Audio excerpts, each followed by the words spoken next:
This is a presentation of Northeast Streaming Sports. Good morning. You're listening to the Mac and Jack Sports Show on Northeast Streaming Sports.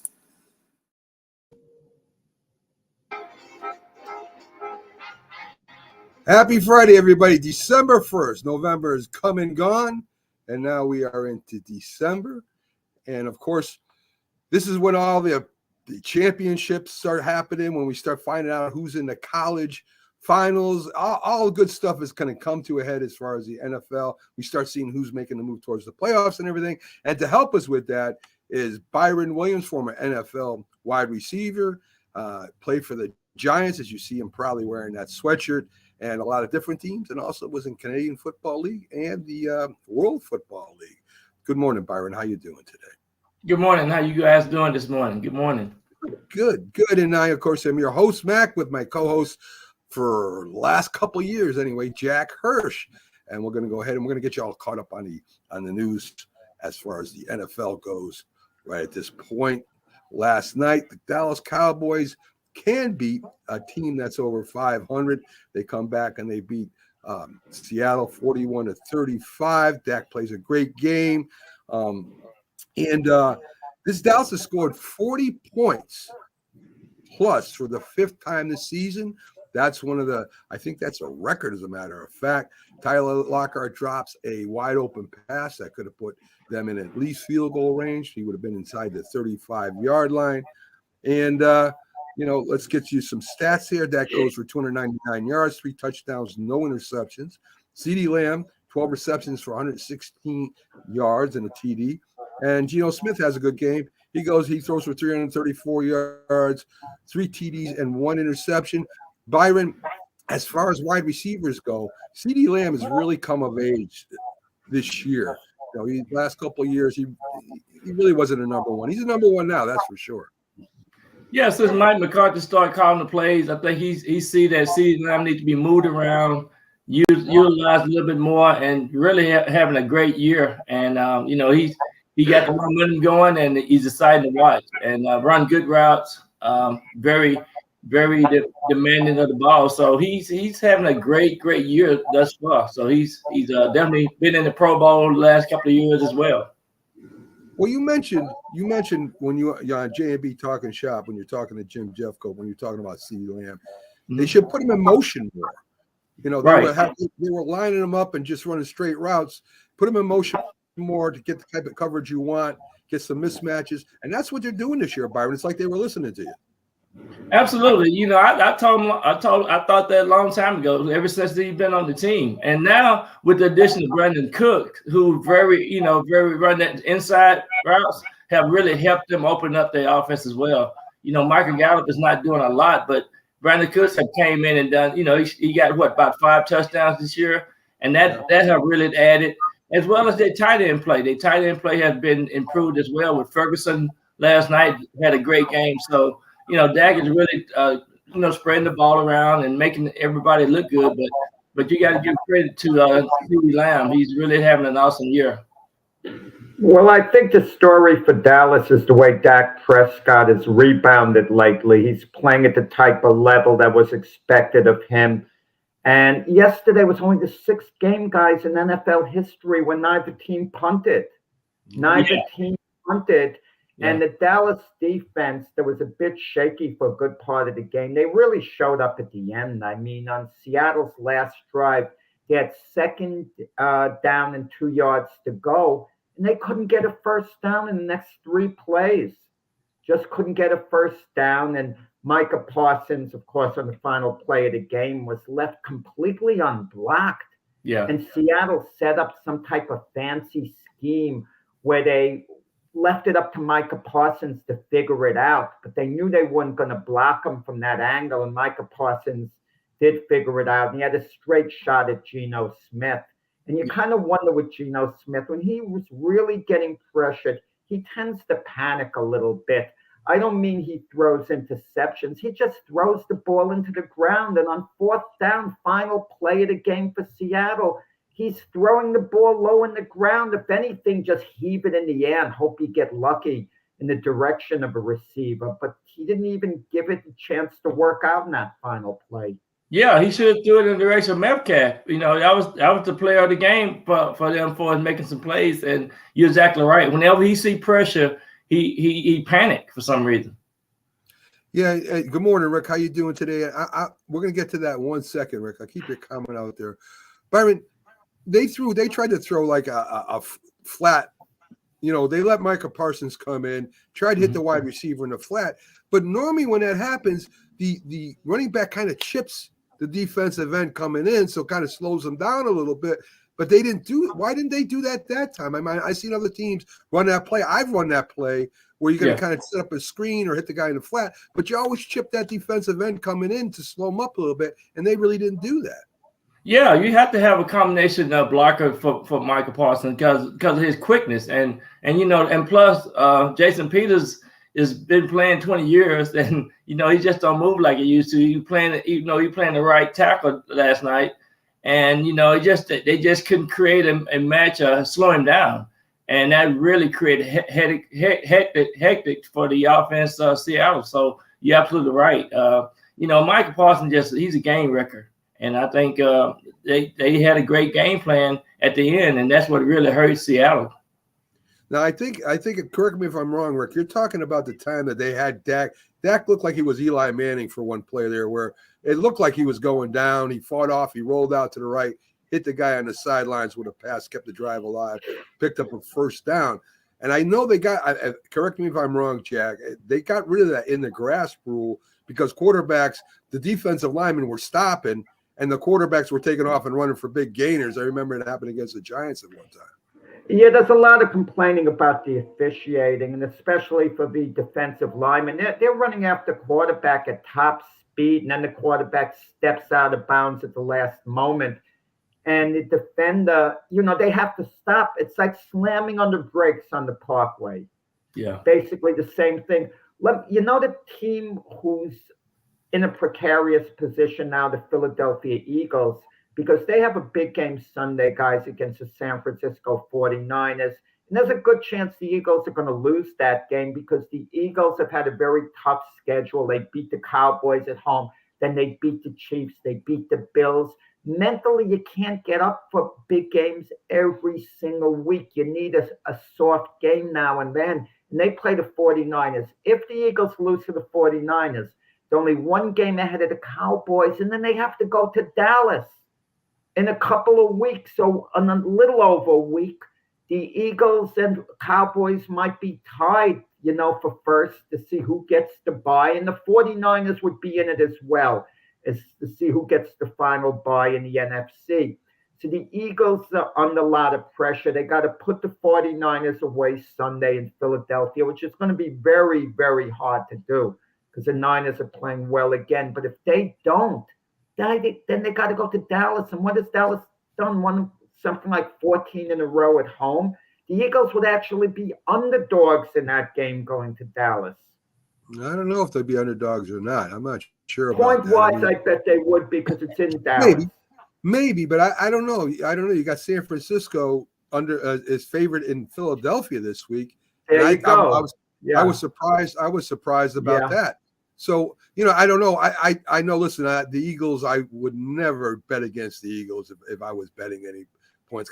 Listen, they find a way to win at the end of the game every week, and I just would never. But speaking of the Eagles, right, there was a fan standing by the side. I don't know if you saw the video of it or not, Byron and Jack, but the linebacker went over to the fan and pushed the Eagles fan.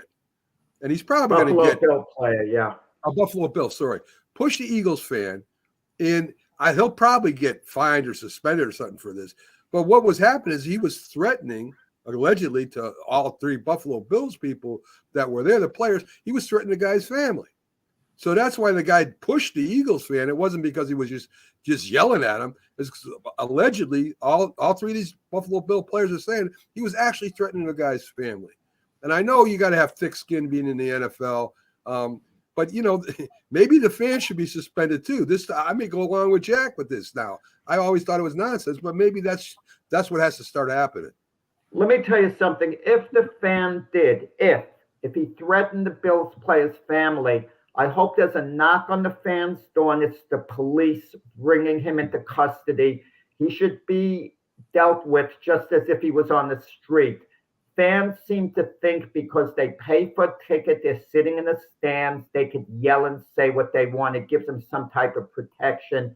It shouldn't be that case at all. And with that said, the Bill player could have handled it better. He could have told security, this guy's making threats against my family. If you don't do something about it now, I'm going into the stands myself. He should have forewarned them of something that he wants the police to know about it. He's getting threats made against him.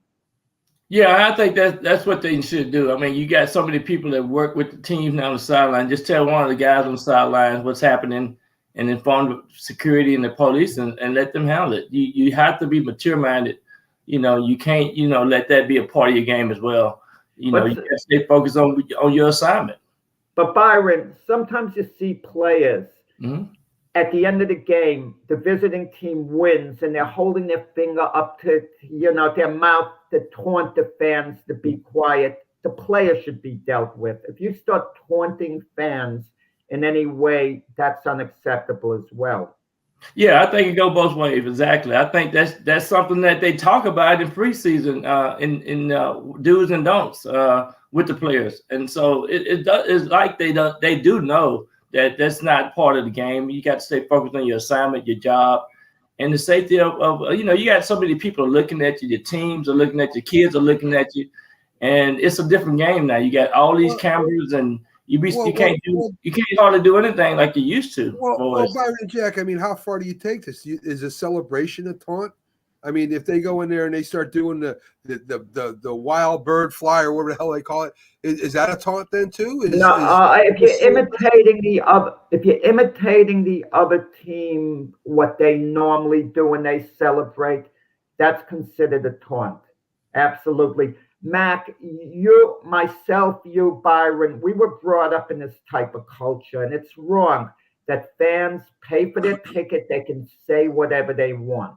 For the most they part, can yell whatever they want. That's the culture we were brought up in, and that shouldn't be the case. Look, Russell Westbrook, NBA player, he's always getting into it with fans, but he carries it too far.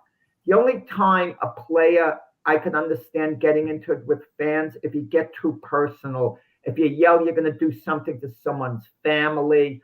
Do something really, really low where you cross a line where you absolutely shouldn't cross.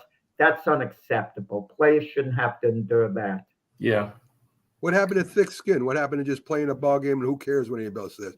I mean, when I was on a sideline, as a player or coach, I didn't even hear anything that was going on in the stands, to be honest with you.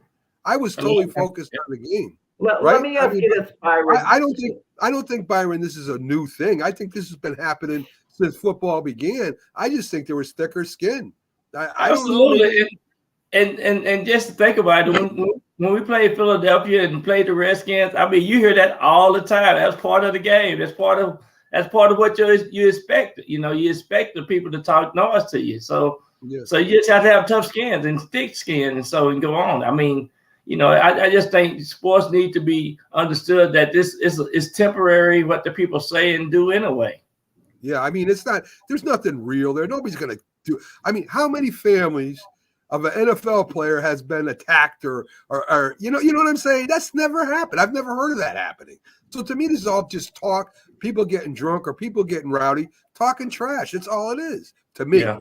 But I listen. The cameras. Mac, if you were a player and they said something about someone in your family, that's Jack, crossing the line.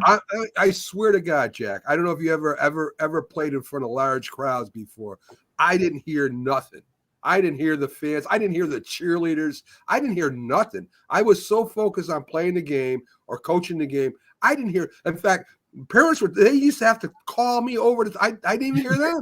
I didn't hear nothing. But if you suffer a tough loss the way Buffalo did against Philadelphia, a game that you definitely feel you should have won, you're pretty down at that moment emotionally because you've given everything you had, everything possible. You barely came up short. and then you have some idiot in the stands talking about your family, you kind of, it's hard to keep it together. They don't know your family, really. People don't know your family, really. Of course not. But Wait, anyway. wait. Our own Pags, he researches a guy's family, so he could maybe yell things out. No, not about family members. He has ethics, Pags.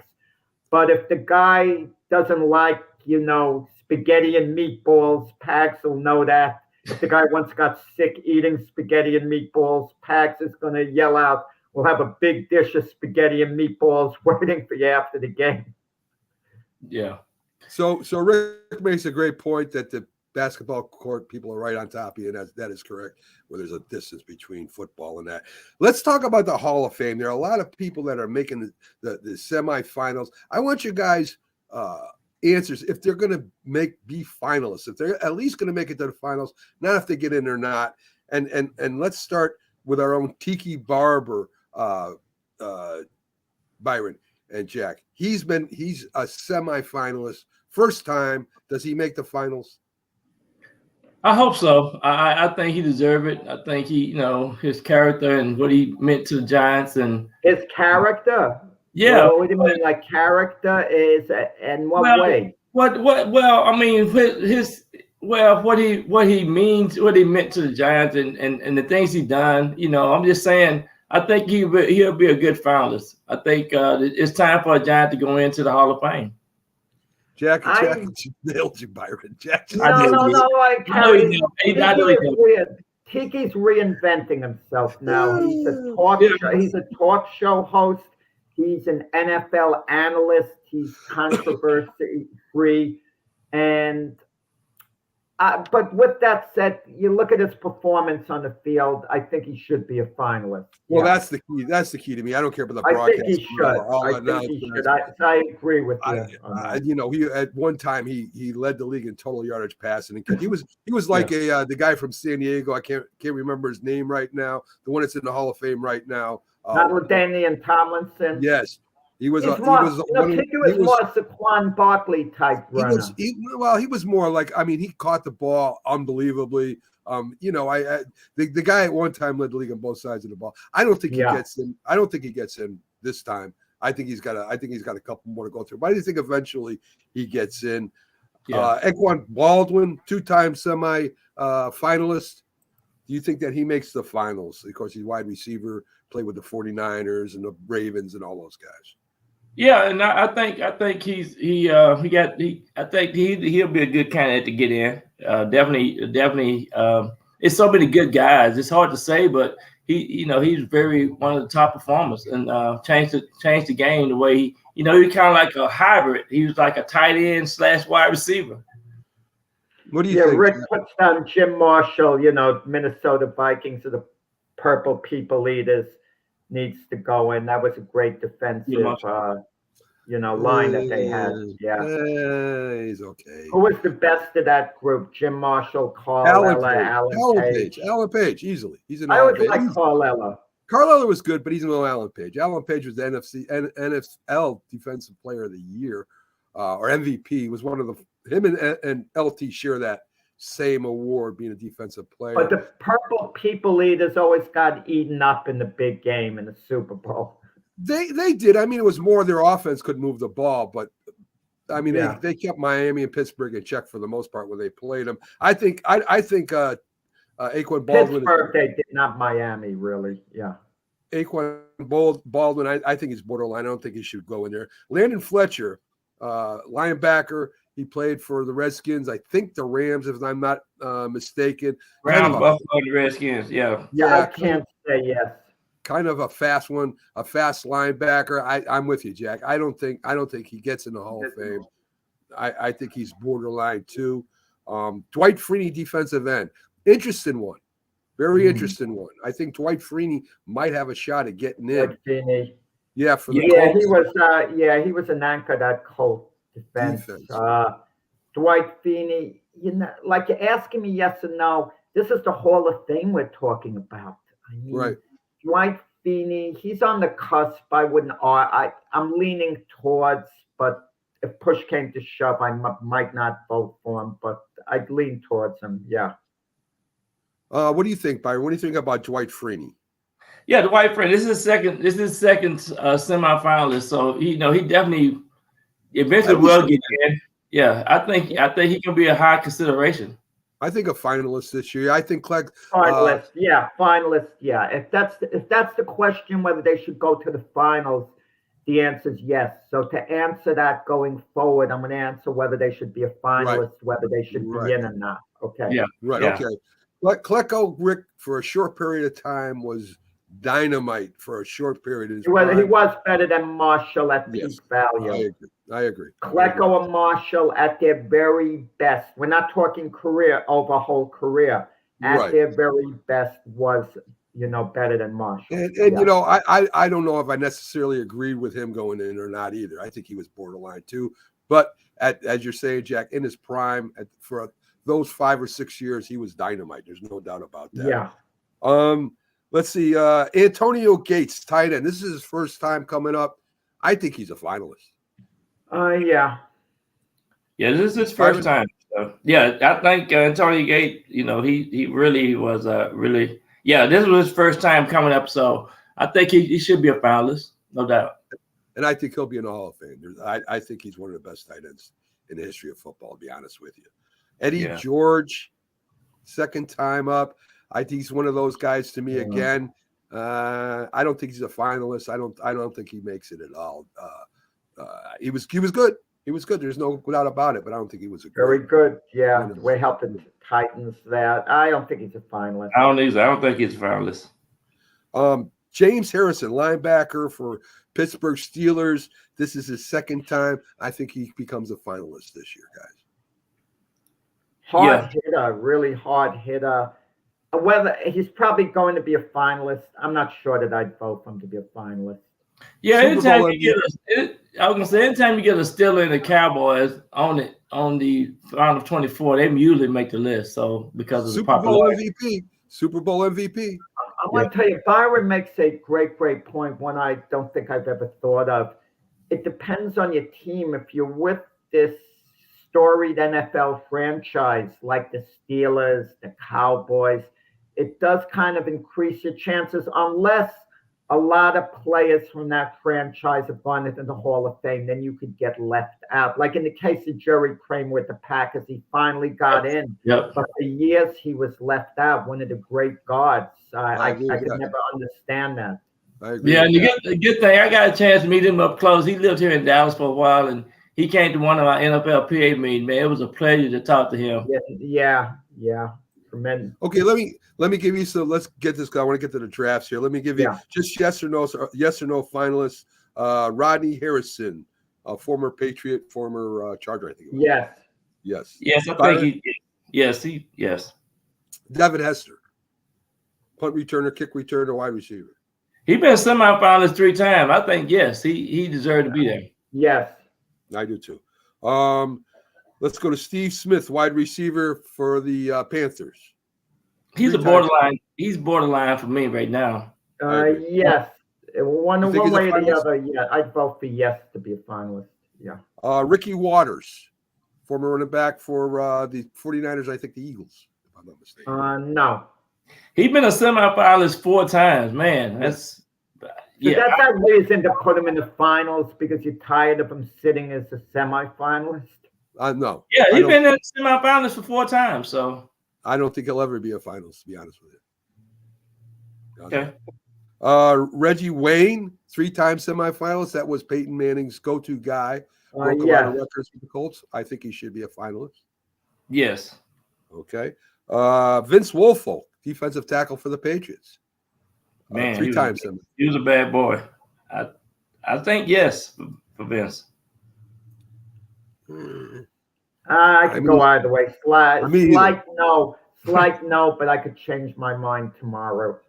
Darren Woodson, cornerback, safety, 8-time semifinals. This guy got to get. Yes, he's got to become a finalist. Yes, Darren. Yeah, great guy. Julius Peppers, first time. Yes. No for me. No, not first time. Not a first. I think he will be. I think he will be. I think he won't be. He'll be like Tiki. He'll be like. Just looking at this list, I'll say no right now. Best play in Panthers history. But still, though, no. Okay. All right. So too many years as a finalist, maybe, Rick. That might be true. But Woodson was one of the best, that's for sure. So mock draft, agree or disagree, guys.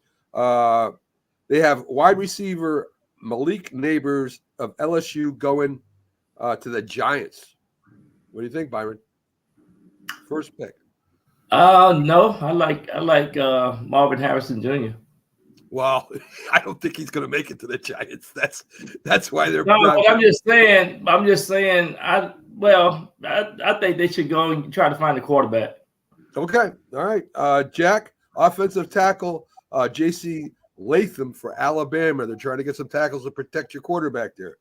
What do you think? Yes or no? Yeah, I mean, if he's available, who knows what the Jets are going to be picking? Could you imagine the teams?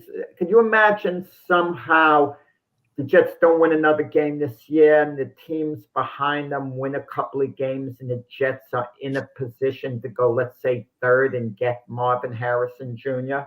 I mean, how do you turn that down? That's a hard one. That's a hard one to turn down. And I could see the Jets guys, if they're going something like 13th, 14th, or even 10th, making a deal with the Raiders straight out for Devontae Adams, bring back Rodgers, old guy, even though he's 30 years old. Maybe the Raiders take the number one draft choice and the Jets match Adams with Garrett Wilson and give Rodgers, that firepower. I don't know. You guys need help on that line. That's an old man behind that line, dude. Yeah. You have to have some. Line is terrible. This could be the best thing, guys, to happen just very quickly to Zach Wilson. Sit him down and see how bad these other guys play, and the fans are yelling, "We want Zach." That's a point. They have the Pats taking Caleb Williams, Philadelphia taking a lineman, of course. Marvin Harrison is projected to go to the Bears, which makes sense to me. Let's see. Yeah, how do we know how many they're going to win and lose? The Justin Fields situation is intriguing. They got the first pick from Carolina. Right, the Bears have Carolina's pick. If the season ended now, the Bears would be going first. I can't, as much as they'd like to have Marvin Harrison, how do you turn down Caleb Williams, even Drake May? Justin Fields could be a good NFL quarterback. He's mobile. He does a lot of good things, but he's with them 3 years already. You'll never live that down if Caleb Williams turns out to be, another CJ Stroud. They're going to move on from Justin so Fields. Many quarterbacks, Jack. There are so many good quarterbacks. I think this year I'd go after Harrison in a minute. 1-2. Can you imagine that 1-2 punch? I mean, that would. Oh man! They say Caleb Williams is a can't miss quarterback. Would you agree with that? I would say he's got a bright future, depending on what team he goes on. But I think there's 5 or 6 quarterbacks. I told you, Jack, best class is 1983 coming out this year. Mark my words. Guys, but consider this: the Bears will never be in this position again, maybe, because even if you're picking 4th or 5th overall, you're missing out on the ultimate elite talent like a John Elway, a Peyton Manning. Those guys slam dunk number 1 picks. Yeah. Okay. But you might be missing out on one of the greatest receivers of all time too. You never know. I mean, you always say take the best available, Jack. That's your for the most part, yes. Yes. So you're talking about drafting for need, like I normally say. And you're kind of going against what you normally say. You got to right. But let me get the year Micah Parsons came out of the draft. I'm proud to say I said he was the best play in the draft, even though he went 10th, and he proved to be the best play in the draft. But you want to know something? Jacksonville make the right decision taking Trey Lawrence. Imagine they took Micah Parsons instead of Trevor Lawrence. Trevor Lawrence. I'm sorry. Trevor Lawrence was the right pick. And he's going to be the quarterback for years to come. Sometimes you have to make a quarterback's different when I say pick the best player, because they're so hard to come by franchise quarterbacks. Yeah. But you can look throughout the league though. There's so many bad second string quarterbacks in the league. So you're really gonna be able to improve upon your team with these quarterbacks coming out this year for sure. Listen. I think so. I think this is going to be a hell of a class. Yeah. Let's take a look at some of the games that I want to go over with you. Of course, we want to look at the Jets game with Jack this week. They're playing Atlanta at home. Jack, here's a chance to beat a team. Here's a chance to beat a team that maybe is equal to you. Ritter versus Boyle, your defense against Atlanta's offense. I mean, what do you think? Do you think you guys got to win this week? You tell me, has the Jet defense let down? I don't want to say given up, but how can they play with enthusiasm? They probably hate coming into work now. Their dreams are dashed. You know what the big part of the Jet season is now? Not making the playoffs, not winning, losing games, but to see can Aaron Rodgers come back and play a game. And that's not a good formula there. Yeah, and Aaron Rodgers said this morning from when I was reading that he's not going to come back unless the Jets have a chance at making the playoffs. That's what he said. That makes sense. That really makes sense.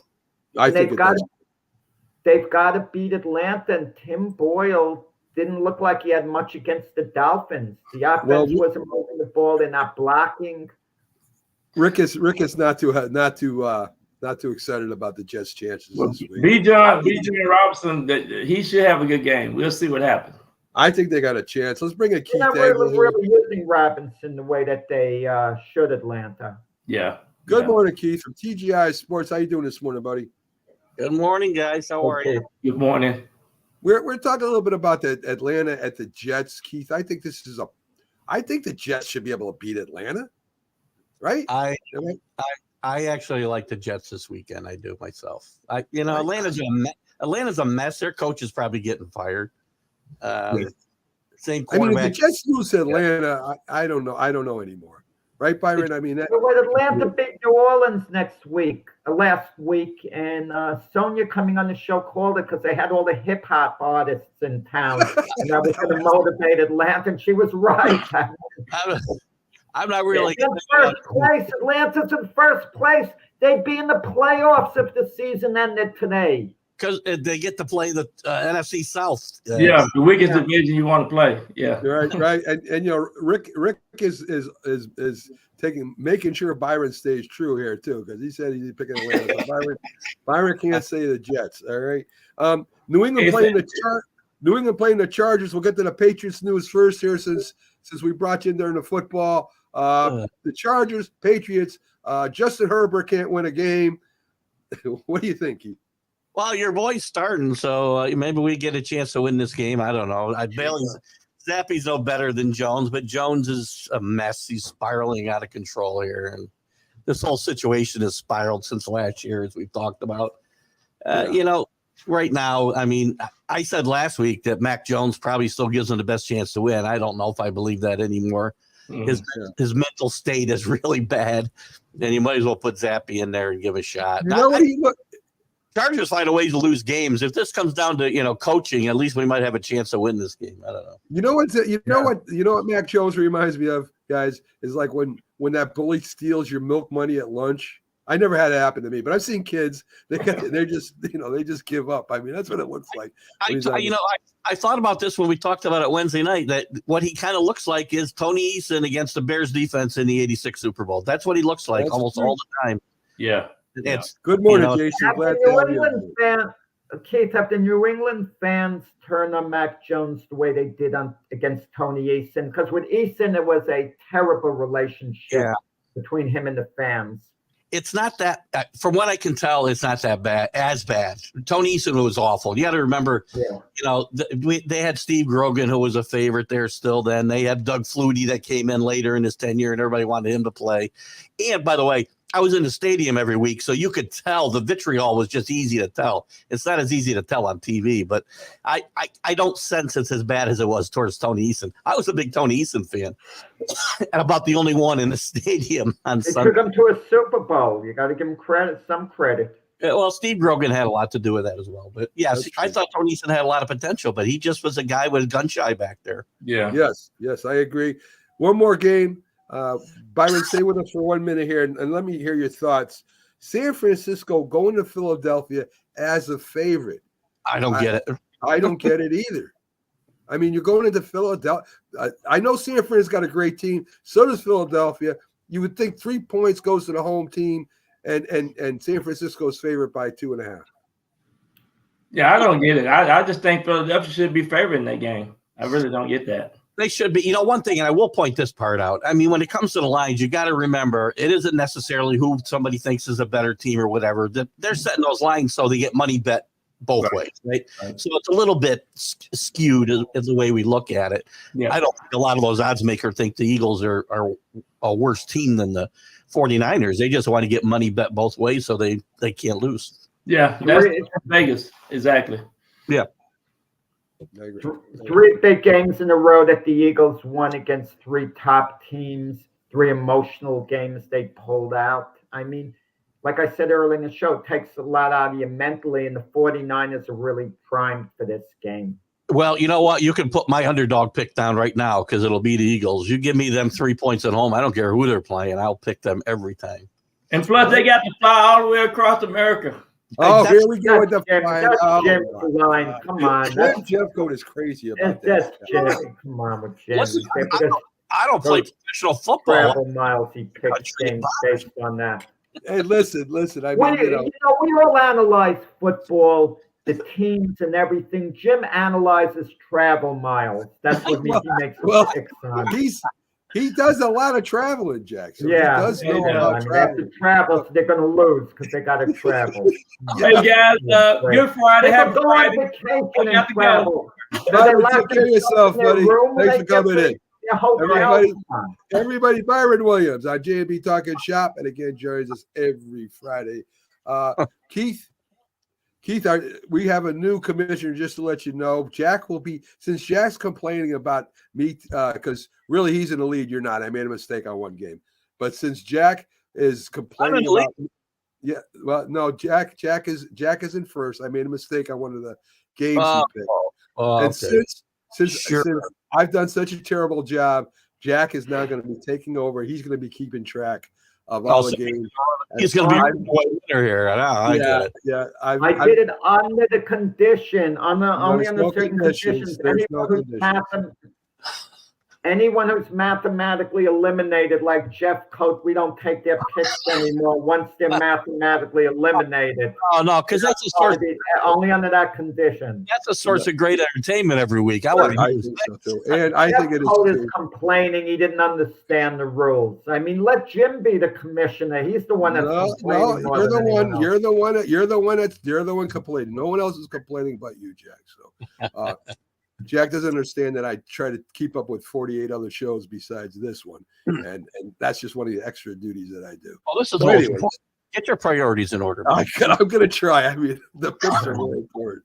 Anyway, let's get to the college football. That's big, of course, a big news this weekend to me, bigger than NFL. You got all the division championships playing, Keith. I want to get your thoughts on some of them here. Georgia and Alabama, big game. If Alabama loses, are they out? Oh, absolutely. They're not taking a 2-loss team over any 1-loss team. That's for sure. One thing I will say, conference championships often don't mean a whole lot at this point in the season. This year, they mean everything. These are some huge games this weekend. Alabama loses, they're out. There's doubt. There's a chance if Alabama wins, they don't get in, depending on what happens. No, the committee has never. There's a lot of talk about Florida State winning and being out, either to a 1-loss Texas team or whatever. There's no way you can take a 13-0 power conference team and leave them out. You can't. It's never happened. They've never left the undefeated power conference team out of the playoff ever. Keith, is it doing the right thing as a television ratings going into their decision? They sit there, they look at an Alabama and what it means for the TV ratings and for college football. Doesn't that have a bearing on their selections? Sure it does. I mean, it's not just human nature, but also probably some direction from the NCAA saying, money means a lot, so we can charge more for commercial dollars if Alabama's in here. But I want to see the best. I want to see the most deserving teams get in, and Florida State, if they win, again, we don't know they're going to win. So again, you almost said best, and that would have been maybe not right. They're starting quarterbacks out, Keith, and it has to count for something. That's that's like saying that Kansas City Chiefs have a chance to win a Super Bowl if Patrick Mahomes isn't playing. That's not going to happen. But they aren't eliminated because their quarterback got hurt. They get a chance. All I'm saying is, it's different. You want the 4 teams in there to have a possibility of winning the championship, correct? I want the most deserving teams in there, yes. And they should that should also meet the criteria of having. But that's not the question I asked you, Keith. I said you want all 4 teams to have a legitimate chance of winning the championship. Florida State I want the most deserving teams. Okay. I answered the question. I just didn't say yes or no. That's all. Okay. All right. Is there any way Iowa's going to beat Michigan? There's no way. That's not happening. Absolutely not. There's some people on my college football huddle, which maybe you'll pick up on tomorrow when it plays on Roku, but they were saying Iowa, don't count them out. I'm like, well, I'll count them out. They are, by the way, I didn't think this was right, and I checked it out. The over-under for Iowa in both halves is a 0.5 point. That's the over-under for them scoring points. They're not going to win this game. If they keep it with touchdowns, they'll have done well. They're all defensive, Keith. They are. They're not going to. They may not score a point Sunday. Yeah, or Saturday. I agree. Sorry. Oregon versus Washington. I think this might be the best game of all of them. I'd like Oregon. You know how much I like Oregon this year. I think they're deserving to get in the top 4. If they beat Washington, they should not be in the top 4. Interesting game too, because Washington's already beat them. The game's on the neutral site in Vegas, and Oregon somehow is a 9.5 point favorite. I know Oregon's playing better. It looks like Oregon's playing better football. Oregon, as good as they've played, they don't have as good a victory as anybody else we're talking about for the playoff on their resume. Not one. They lost to the best team they played, Washington. So this game's going to be closer than 9.5. I'm not saying Oregon won't win. They're playing good football. They got a good coach in Dan Lanning. And I think this is going to be one of the better games. This game and the Georgia-Alabama game are the 2 that are really going to be the best games of the weekend, I think. I agree. Yes, Josh Rubin, Cincinnati didn't have a legitimate winning when they made the playoff 2 years ago. You're right. I agree. But they deserve a chance to win. That's why we have that expanded it to 12 teams. We wouldn't have this question next year. I agree. Oklahoma at Texas. Oklahoma State at Texas. Texas wins. Listen, Texas is not good as Georgia, Alabama, Michigan, Oregon, Washington, or Ohio State, and they may get in there. And yet, right now they have the best victory of any of the teams you just named. They beat Alabama. Now they beat Alabama. It seems like eons ago when they weren't as good as they are today. Yeah, exactly. They do have the best victory of any of those teams you just named, so they're still alive. They've been hurt by a couple of things. Some of the teams that they beat and some of the teams that beat them, one of the teams that beat them, did not live up to their end of the bargain afterwards. They played worse. Oklahoma played worse after beating Texas. That hurt Texas. Right. Some of the teams they beat or kept in games, that hurts them. The fact that Oklahoma State, who they'll play in the championship game Sunday, gets beat by 40 points by UCF, who'd had 1 win in conference a couple of weeks ago. That hurts them a lot. I mean, if Oklahoma State was on a roll, if they'd beaten the UCF and gone into this game on a 7 or 8 game winning streak, whatever it would have been, that would have helped Texas a lot with a victory here. They get hurt. They need to win convincingly, I think. Because if this comes down, very interesting. You talked about FSU and deserving teams, right? If this comes down to Alabama winning the SEC and Texas winning the Big 12, and they both got 1 loss, and all those other undefeated teams are there, Alabama might jump over Texas. Even Texas has something up their sleeve. All they have to do is play Arch Manning, and he would be better for TV ratings, I think, right now than Alabama playing. If they knew Manning was finally going to get his big shot, that would sway the selection committee slightly, I think. That's not their best chance to win, though. That's unfortunate. He played well in this last game when he got a little playing time. Yeah, but it was garbage time, and they beat that team by 70. So, yeah, that's true. Listen, look at Josh Rubin showing off his college football knowledge here. Mm-hmm. Yeah, we know Alabama got beat by Texas. Alabama, but that was years ago. Yeah, it was it's so long ago. It loses some of its meanings. Yes, it does. Yes, it does. Louisville beats Florida State, Keith, so we can put an end to this nonsense about Florida State. Louisville beats Florida State. Well, I think Florida State will find a way to win the game. Louisville was certainly looking ahead to this championship game last week when they got beat by a very mediocre Kentucky team. So Louisville's got some issues as well. Florida State plays really good football. If the quarterback can play, he's a fifth-year senior, don't forget. So it's not like you're throwing a freshman in there. He's got some experience. If he manages the game, this team plays really good defense. They play really good special teams, and they can win this game. There's a lot of fifth, sixth, seventh, eighth-year seniors playing today, Keith. So, I mean, look at Pickett was a 4-year player too, and who cares? That doesn't matter. Well, Pickett was a Pickett, but don't judge Pickett by what he does with the Steelers. Pickett was a great college quarterback. People fall into that. Yes, he was. He was outstanding. It was just about him and Desmond Ritter. The last he took Pittsburgh right to the championship and won it all. He was an outstanding quarterback. He was, and you know how many teams play major college football. I mean, they don't all win championships, and you talk about great quarterbacks. We're going to talk about championship play. At least get in the playoffs, Keith. That's all I ask. You know what I mean? That's all I'm asking for. Who's the best quarterback in college football now? Who is? My opinion, Bo Nix. My opinion, Bo Nix. How many national championships has he won? He's going to win it this year, maybe. At least get in the playoffs. Maybe, yeah. Mac wants it both ways. He'll criticize a guy like Tom Brady and say, well, he's not the greatest of all time. He has all the pieces around him. Yet if a quarterback doesn't win a championship, he'll place the blame on the quarterback, but he won't give him the credit.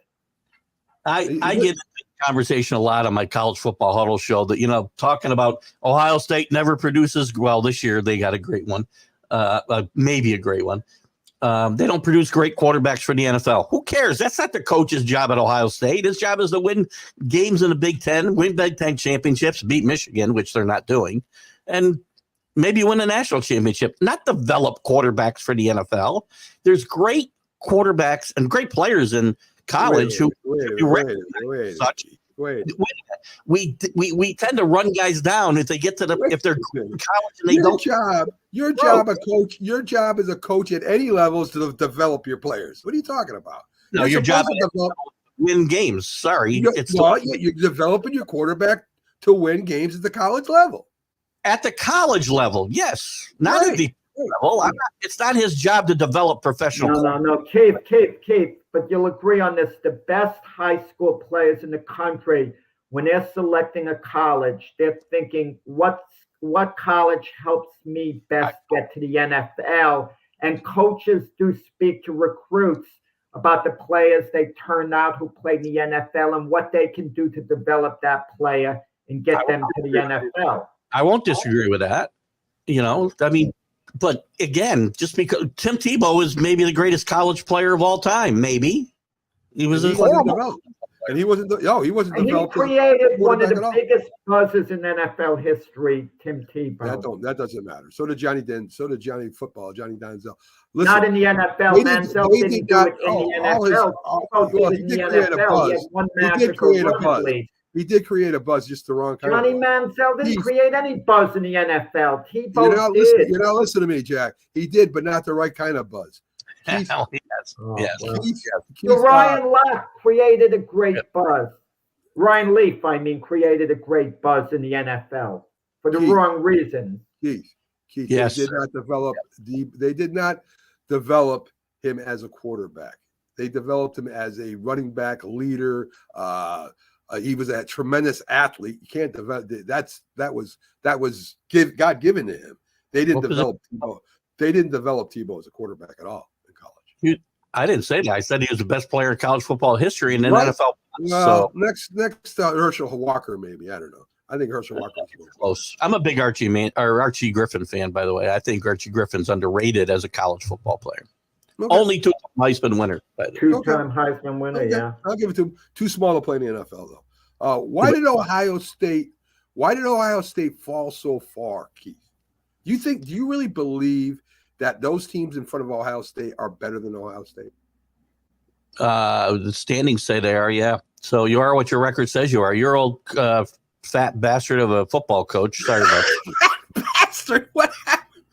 Sorry, I go off the rails there. Every time I think of this comment, I think of that fat bastard. Keith, you are what your record says you are. Ohio State, by the way, has one loss. How many himself. losses do they have? How many losses? One. So how many conference games are they playing in? You believe Ohio State is not as good as Washington or you don't think they're better than those teams? No, they have no chance to win their conference championship. No, they're not. They're not as deserving to be in a playoff as other teams. And by the way, where are they? Fifth? They're sixth right now, right? They're behind Oregon. I think eighth. They're going to get passed by Texas if they win, and they're going to get passed by Alabama if they win. They're not playing this weekend. All those other teams are. Okay. So they're probably going to finish 8th or 9th. All right. Okay. All right.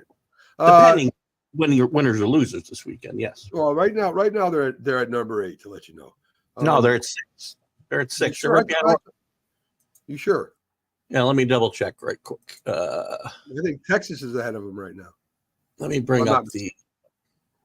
No, Oregon. Oregon's the only one-loss team ahead of them. Okay, I thought Texas was. I went to the wrong thing here. Hold on, I got the. Where are the rankings? There they are. And I'm going by the college football rankings, not by not or anything else. Okay. Oregon is 6 behind Oregon, and then all the undefeated teams are in front of them as well. Obviously, Texas and Alabama right behind them, 7 and 8. All right, the one I looked at, they were behind Texas, and I think even Alabama. They will be if those two teams win this weekend. Yeah, they'll be down to 8. Let's talk a little bit. We're going to talk about this in the debate show a little bit. Jumbo Fisher getting a $19.4 million contract. The biggest thing I want to talk to you about is all the colleges and universities that are doing this, right? Let's put it this way.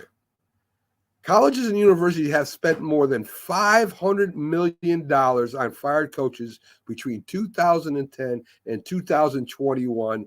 And since 2022, it has increased $70 million more dollars. So it's almost $600 million in the last, 12 years they have spent on coaches not playing for not coaching football teams. And there's a bunch of other coaches with huge buyouts that could increase that number if they were to get fired. James Franklin's in a $70 million range. Kirby Smart's not getting fired, obviously, but James Franklin could be in some trouble. They're never buying him out. I didn't think they'd buy Jimbo Fisher out, but there's oil money down there. So I think in these college programs and the contracts, they may give the coaches the money, but not guaranteed, right? Not 10 years guaranteed, $800 million. That's not going to happen anymore. I think you'll start. It's more than the university in itself. It's their alumni base. If they want to coach out bad enough, they'll let it be known that the money will be there to make up to the university. Well, if they want to keep paying guys, or the money won't be coming in the same way if they're retaining a certain coach. If they want to keep up paying $60 and $70 million buyouts when you got to fire these guys, then more power to them. But by the way, Jimbo Fisher's buyout is $50 million higher than the previous high, which was Gus Malzahn at Auburn. So. I was reading a story a few years ago about young college coaches. They get fired, but there would be enough money to last them the rest of their life. And they were happy to get out of football, play golf, settle down, never work again. I don't doubt it. I mean, again, it's crazy. And I don't know, is that a debate question? Because I saw your email the other day and the debate question was. I'm gonna frame that into the debate question because I think it has a lot more to do than just with the alumni and stuff. I think it hurts the school in many more ways, especially in the pocketbook. Keith, the New York Knicks are still alive in the tournament. They won last night, 118 to 112. Brunson gets 42, 29-10 for Randall. Key to Knicks' success this year is Randall can't get hurt. Am I wrong? Yeah, I would say that's probably right. It's funny. He's not leading the Knicks in any one single category, which I think is better for this team, actually. He's not asked to do quite as much. Minutes are down a handful a game, and I think this team is better off for it. And I think you're seeing some other guys step up. DiVincenzo, if I said his name right, is playing pretty well off the bench. In fact, it's causing a little rift with him, with Hart and Thibodeau right now, because Hart's not happy with his role, but that'll evolve. They'll fix that. I like this team. As far as the in-season tournament, I don't know why we're playing it. I don't understand it. I turn a game on and the courts give me an epileptic fit, for crying out loud, because they're painted 10 different colors. I mean, I feel like a dinosaur. Keith, I was at the Barclays Center last night to see the Charlotte Hornets play the Brooklyn Nets. And at halftime, the score was 73-70, Charlotte. And thinking of all those points, fundamentals of defense are gone. It's just high flying up and down the court, athleticism. What's happened to basketball? Setting up plays. It's just crazy. It's fast motion, back, forth, back, forth, back, forth. It's not enjoyable for me to watch. Most regular season basketball is like that. You get to the postseason and things tighten up a little bit, and teams will play better defense. Yeah, more half court play, but there's still a lot of isolation and one-on-one. Even the Knicks, who I thought moved the ball pretty well, when they get in trouble, they tend to just get into old ways, and the ball will go into somebody's hand, and it looks like everybody's Carmelo Anthony out there. Bro, that's one of the things that I think Brunson doesn't share the ball enough, but he does make the points. There were some days in the playoffs last year where I thought he really hurt the team by not the basketball. Yeah. I did too. Well, Keith, we'll let you get out of here. Keith on Are You Serious is on right after this with the Mad New Yorker, right? I think the Mad New Yorker going to be there with you today. Mad New Yorker should be there. Yes, we're going to talk about NFL coaches and whether we're going to have a record firing year this year, because there's about 13 guys about ready to get fired in my mind. Yes. But yeah, among some other topics. Right after us, guys, go over to TGI Sports Talk. Are You Serious? Roku, everywhere else. So Keith, have a good one. Glad you stopped in as you do. We'll see you on tomorrow. Keith will be on the debate show with us tomorrow. And don't miss that. That's going to be a lot of fun. Keith, have a good I'm old, so if I forget, send me a quick text. I definitely will, buddy. All right, Keith. All right. Bye. So there you go, Keith Angle from TGI Sports. Are You Serious? And of course, our college football expert, as he does the college football huddle every week too. He knows a lot about a lot of different sports, especially college. Tomorrow, me and Jack on the debate show. Keith will be with us with Dr. Paul Semendinger. Got some really interesting topics we'll talk to you about. The big football show. We got another person on our panel, Sonia Pearson, will be joining us on the panel to start the show off. And we'll have Keith on, Robert Butler, the Philly sports guy. And we got a special guest, Jack. We got Gene's going to be on the NFL Genius from Sports Empire Network. He knows his stuff. It's going to be fun. He's a Philadelphia Eagle fan. So, me and Jim will have some fun with that. But we'll have him break down the game for us and maybe do some of the picks with us too. So glad to have him aboard. Folks, thanks for joining us. Have a great Friday night. Don't get any trouble. And we'll see you tomorrow on the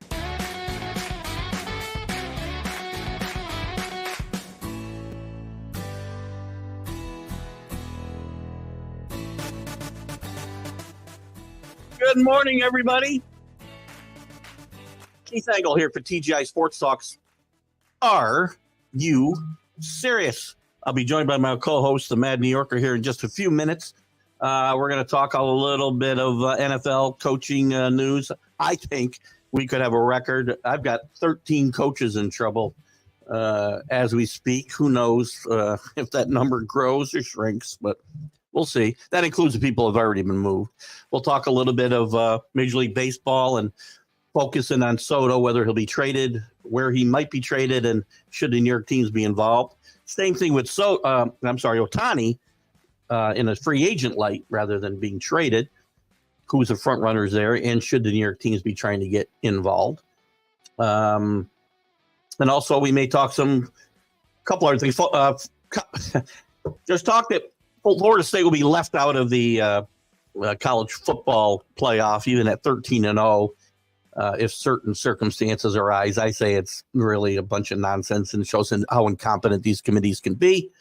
And maybe we'll talk a little NBA NBA in-season tournament. Why? We'll see how that goes. I want to welcome everybody watching us on TGI Sports Talk, whether it's Facebook or YouTube. Let's Talk Sports on the YouTube page there. Lots of great content over at Let's Talk Sports. Make sure you check that out. Northeast Streaming Sports, you'll see us live on Facebook, YouTube, and we're also live on the Roku channel on Friday mornings for this show, as I am later for the Major League Baseball update. Get that app downloaded on Roku. Lots of great content over there. 48 hours of original content now a week on that Roku channel. Great stuff. And a special shout out to Ralph Williams over at RW Media, and specifically the Sports Corner that he does every Tuesday at 5 p.m. Eastern with Smokin' Jim Frazier on WBVP 1230 a.m. and 99.3 FM. Check that out. And DDH, thumbs up to you, bud. And with that, I'll bring in the Mad New Yorker and see how he's doing. Hello, Carlos. How you doing? Happy Friday. Happy 1st December. December. Oh, my God. It feels like it should have been December because Thanksgiving was so early. It feels like December should have been like a week ago. Yeah. It's we're on the last few weeks of the year, so we got to make it a good one, right? Yeah, I'm going to approach my 64th year, and it's, God, they go faster and faster all the time. I think you're forgetting more and more is what is happening. I'm sorry. What were we even talking about? I don't know what we were talking about. Before you know it, I'll be doing the show. I'll be 97 years old, that is. That'll be funny. That'll be fun to watch when I'm 97. I think I got enough juice for that, Keith. Let's keep it going. Propped up here in a chair, diaper. Never mind. We'll still be talking about firing coaches for the Knicks. Yeah. I'll still talk about Tom Thibodeau hanging in there after his 27 NBA championships, right? Let's jump into it, Carlos. I mean, we're getting close. December's here. Woo.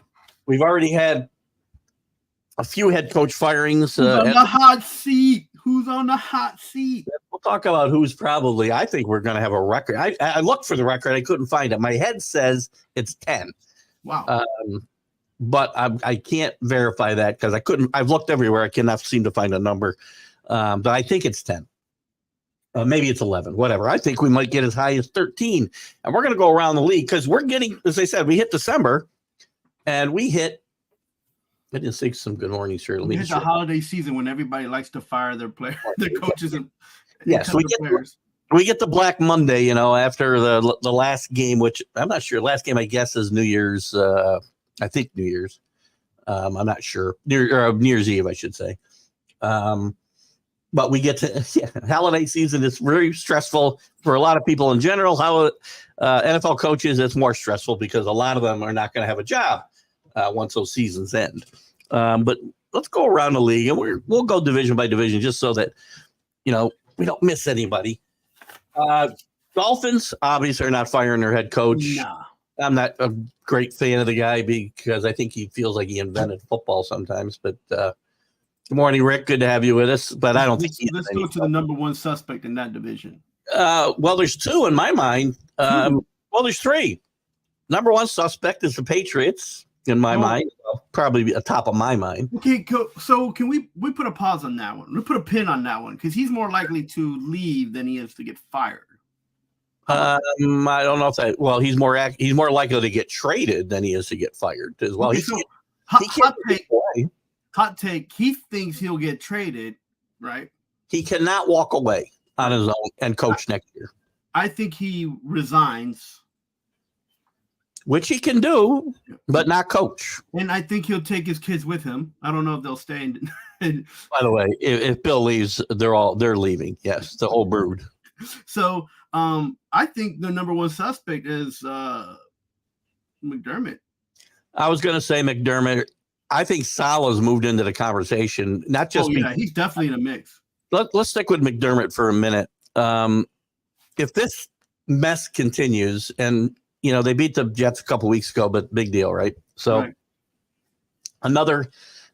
They had a competitive performance against the Eagles the other night, but again, they lost. They're 6-6. The window's closing quickly here.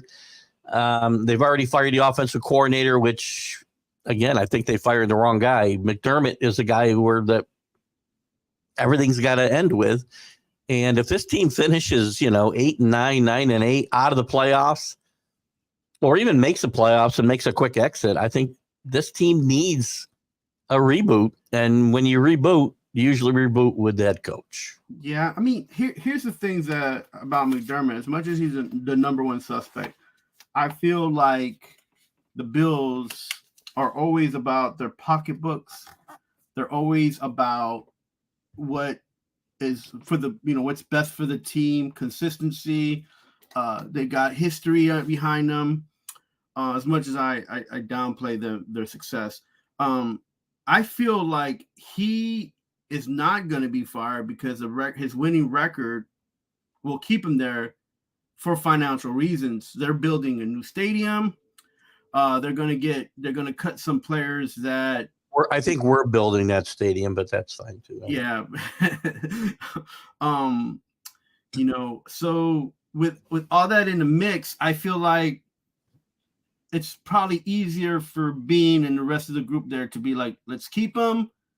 Let's save a little bit of money. Let's see what's out there next year. And whoever's out there next year, make sure that they get a coach who has a tree with a little bit of leaves on it.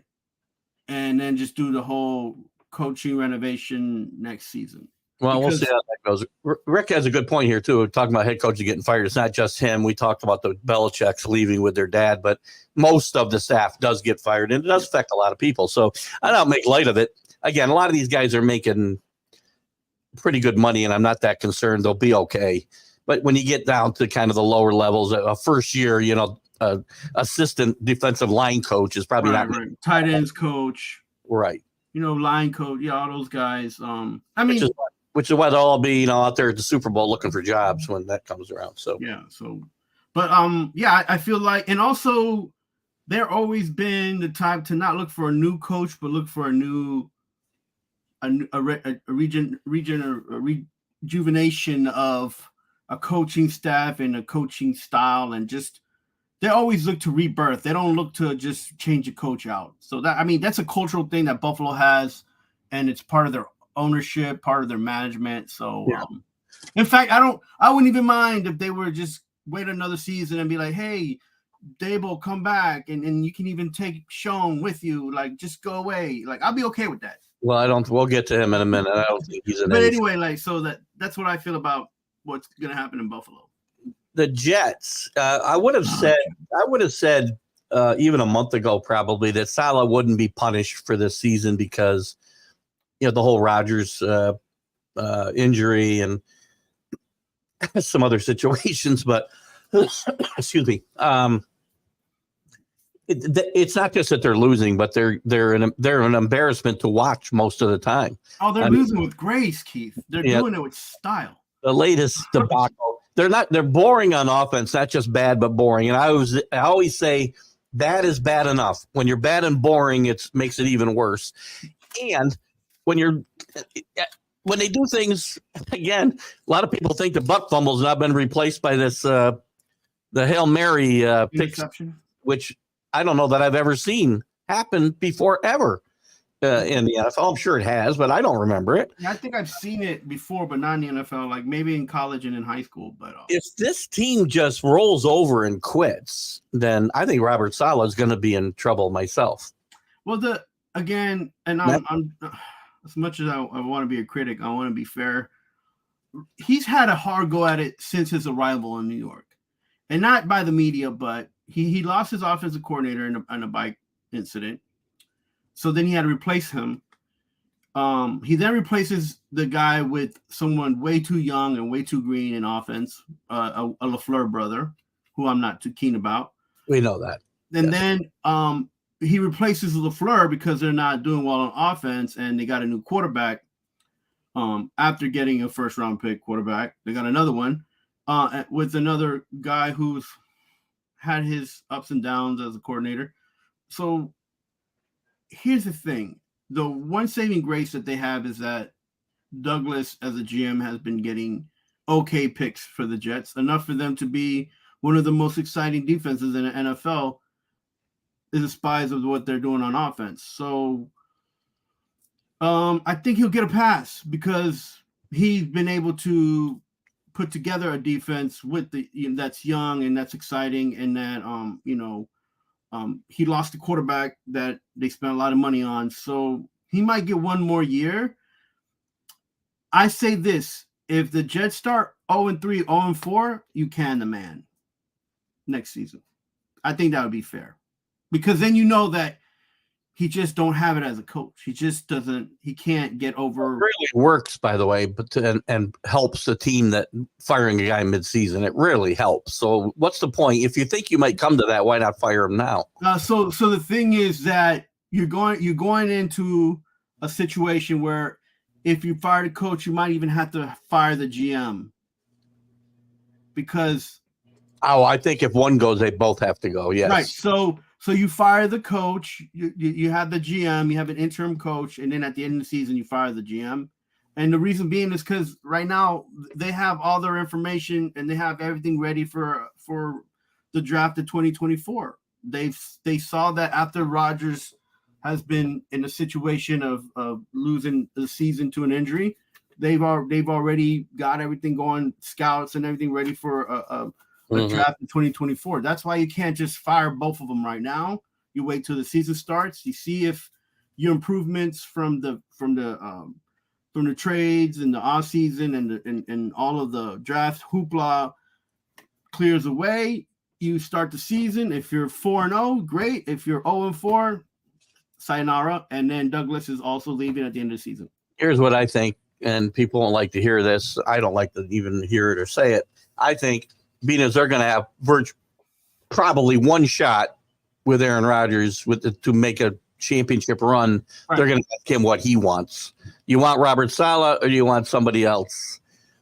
And I think just a lot to say about this. I think Aaron Rodgers is on very thin ice because he got his people already on the team. That's what I said. he got what he wanted to get here.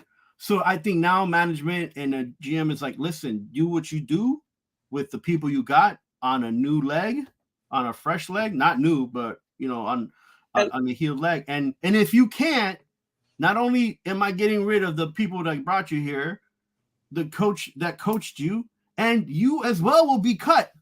You will try to find a new team or find another place to be in a black cave because you were nothing but bad news. And as far as Rodgers being conservative here today, you're usually Mr. Conservative. You do things by the book. No, not always. I mean, again, you got to win. Today, you win or you get out. And yeah, but Woody Johnson doesn't know what it's like to win anything.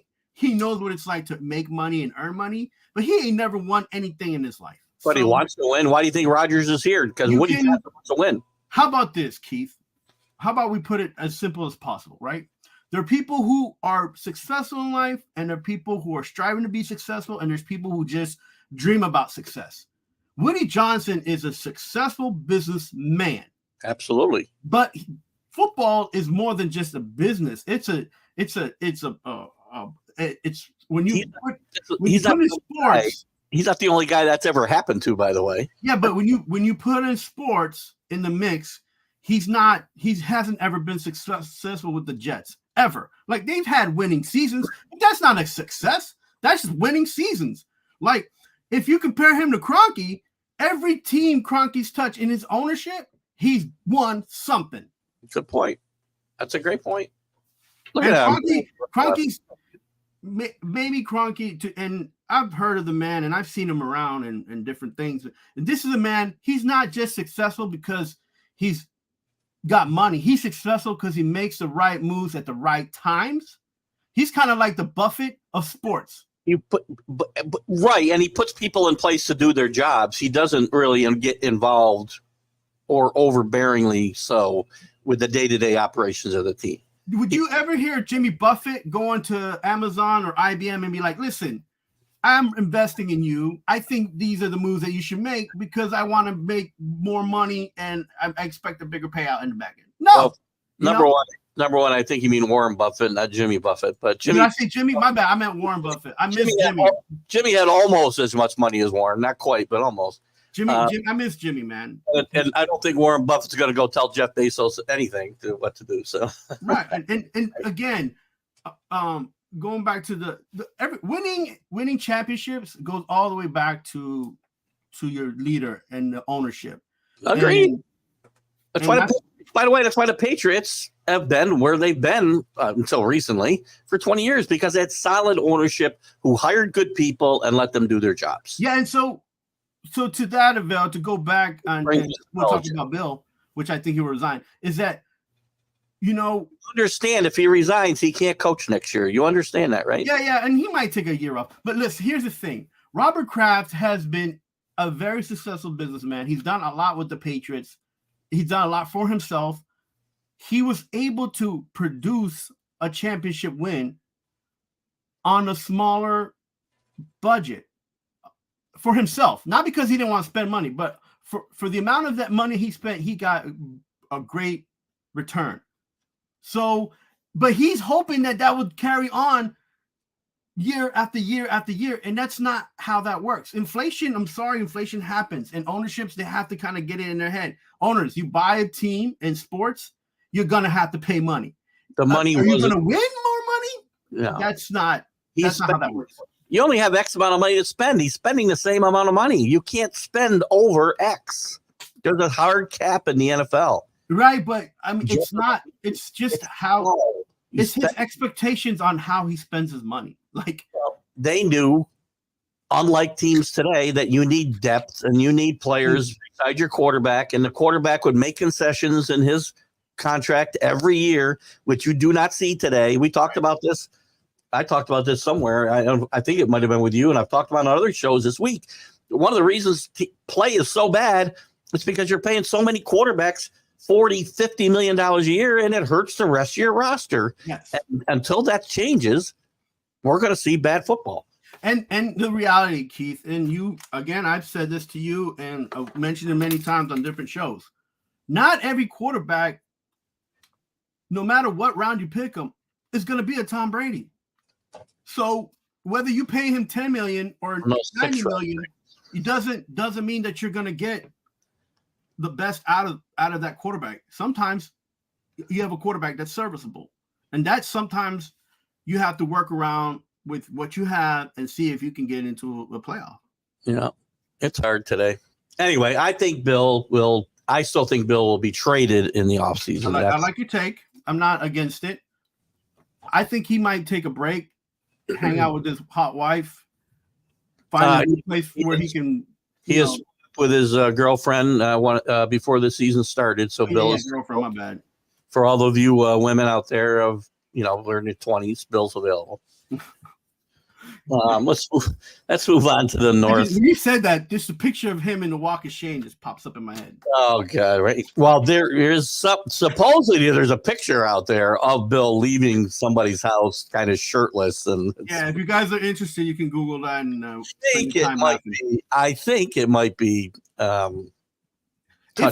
If it's not him, it's every man at that age wishing that was. How about I think it's photoshopped, but that's just me.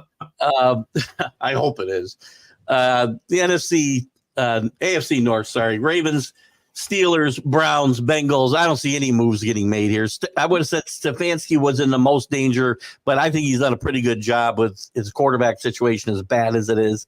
Unless things implode there, I think he'll keep his job. I don't see any problems here. Taylor's not going to lose his job in Cincinnati with Burrow down, obviously. Mike Tomlin will leave when he wants. He's done a great job too, by the way. This is one of his best coaching jobs with that offense. Mike Tomlin is one of the most underrated best coaches in the NFL.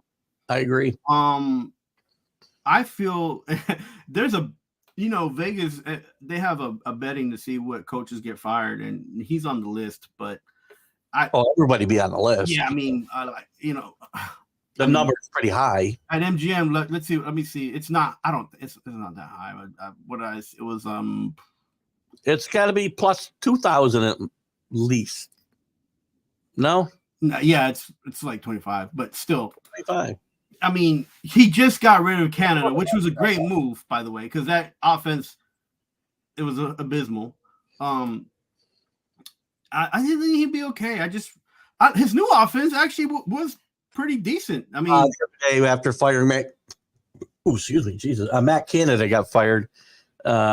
I don't even know who they replaced him with, to be honest with you, but they were much better on offense last week. I mean, they still have the same players. The players kind of seem to play the same. They don't have a quarterback. Again, that's a quarterback situation that's not going to get rectified. If your ownership, do you think about getting someone else? You're done with Pickett? I'd probably give him a shot under the new coordinator if the new coordinator's back next year. But he's going to be on a very short leash. Yeah, I mean, I like the kid though. He's got a lot of guts. The only problem he doesn't have is But it's very funny that people want to give Pickett another chance, but they are already ready to chase Bryce Young out of the league. It's really weird. I don't get it. I think they both will be okay until 2024, 2025. But who else is in here? The North, the Bengals. Zach Taylor. Coach might lose a couple coordinators. Yeah, but I'm talking about head coach. I don't think he'll get fired. I think, let's see. We got a comment here from Linda McGrath at Northeast Streaming Sports. Firing all these coaches will set back both of these teams next year. If they fired Tom Landry after the first couple of seasons, they would have never become the best coaches in NFL history. Well, I haven't talked about a lot of coaches that have only had a couple of years. And by the way, the NFL's a whole. Linda, you're not wrong.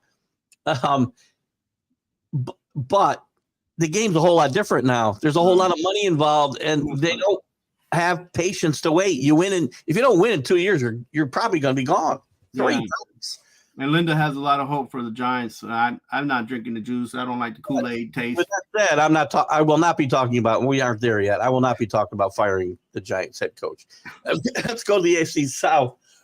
The Colts, the Jaguars obviously are safe. The Colts first-year coach, he's not getting fired, and they're actually somehow 6-5. I don't know how, but they are. Mm-hmm. The Texans certainly. DeMarco Ryan's fabulous job. Coach of the year, maybe the coach. And I feel like he was a scapegoat because that guy after that whole incident with Watson, I felt like that whole ownership group and that DeMarco Ryans wasn't there, huh?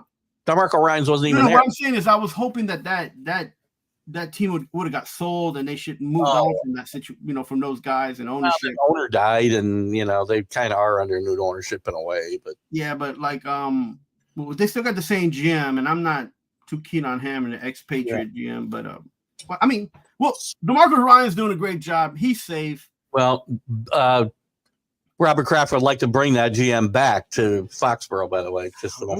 Kraft he just can't get away from being in the news. And speaking of expatriates, I gotta believe it looks to me. I wouldn't have thought this would be the case before the season, but I think Mike Vrabel is probably going to get fired.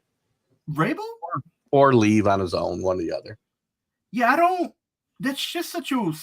And maybe not to go to the Patriots like a lot of people think. That situation's so. How can I say? Combustible. Like he can stay. It wouldn't be an issue, right? He could go. Where would he go? And the team hasn't gotten better. The team's gotten worse. I mean, they've been going downhill for like 3 years now from their peak when they beat the Patriots in the playoffs. Tom Brady's last year. Yeah, I think the defense has been up and down too much for him to be a defensive coach to take the credit for anything. However, he does have a safety net because in the last 4 seasons he's lost 3 coordinators, almost 4 coordinators. Yeah. So it's hard to be consistent and be one of the top 2 teams in the division with that happening. So that's why it's okay if he stays, but he shouldn't get fired. Like I think it's possible. I've got him on the fired list. Really, I feel like if Vrabel leaves, it's because he goes on his own accord and he finds a different location. Ohio State, the Patriots, maybe going to Pittsburgh to be an assistant. Like, it's interesting you bring up Ohio State because I've talked on my college football show that I think Ryan Day may be looking to get out ahead of the posse and go to the NFL himself.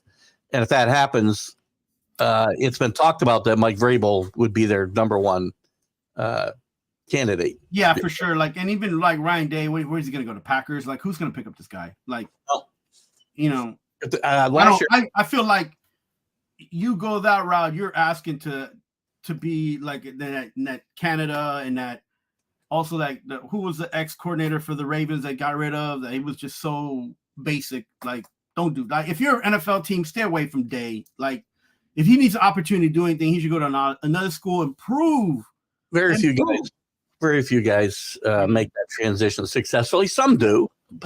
I'm not going to say look at Callahan. Look what he's doing now. He didn't make any improvement on the Patriots, like none whatsoever. And he's coming from a Saban type of mentality in Alabama that has had.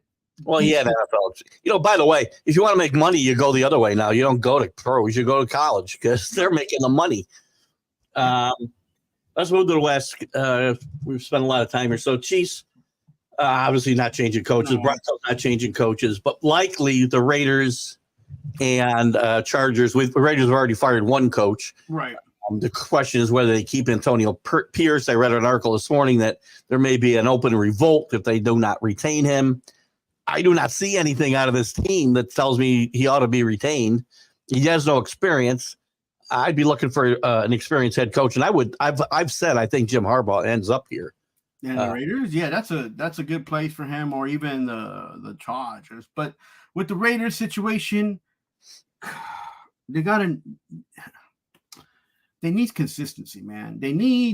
And this ownership does not provide that. So they're going to be in trouble for the next 10 to 15 years if he can't just make a cold business decision and just stick with what you got and move from there.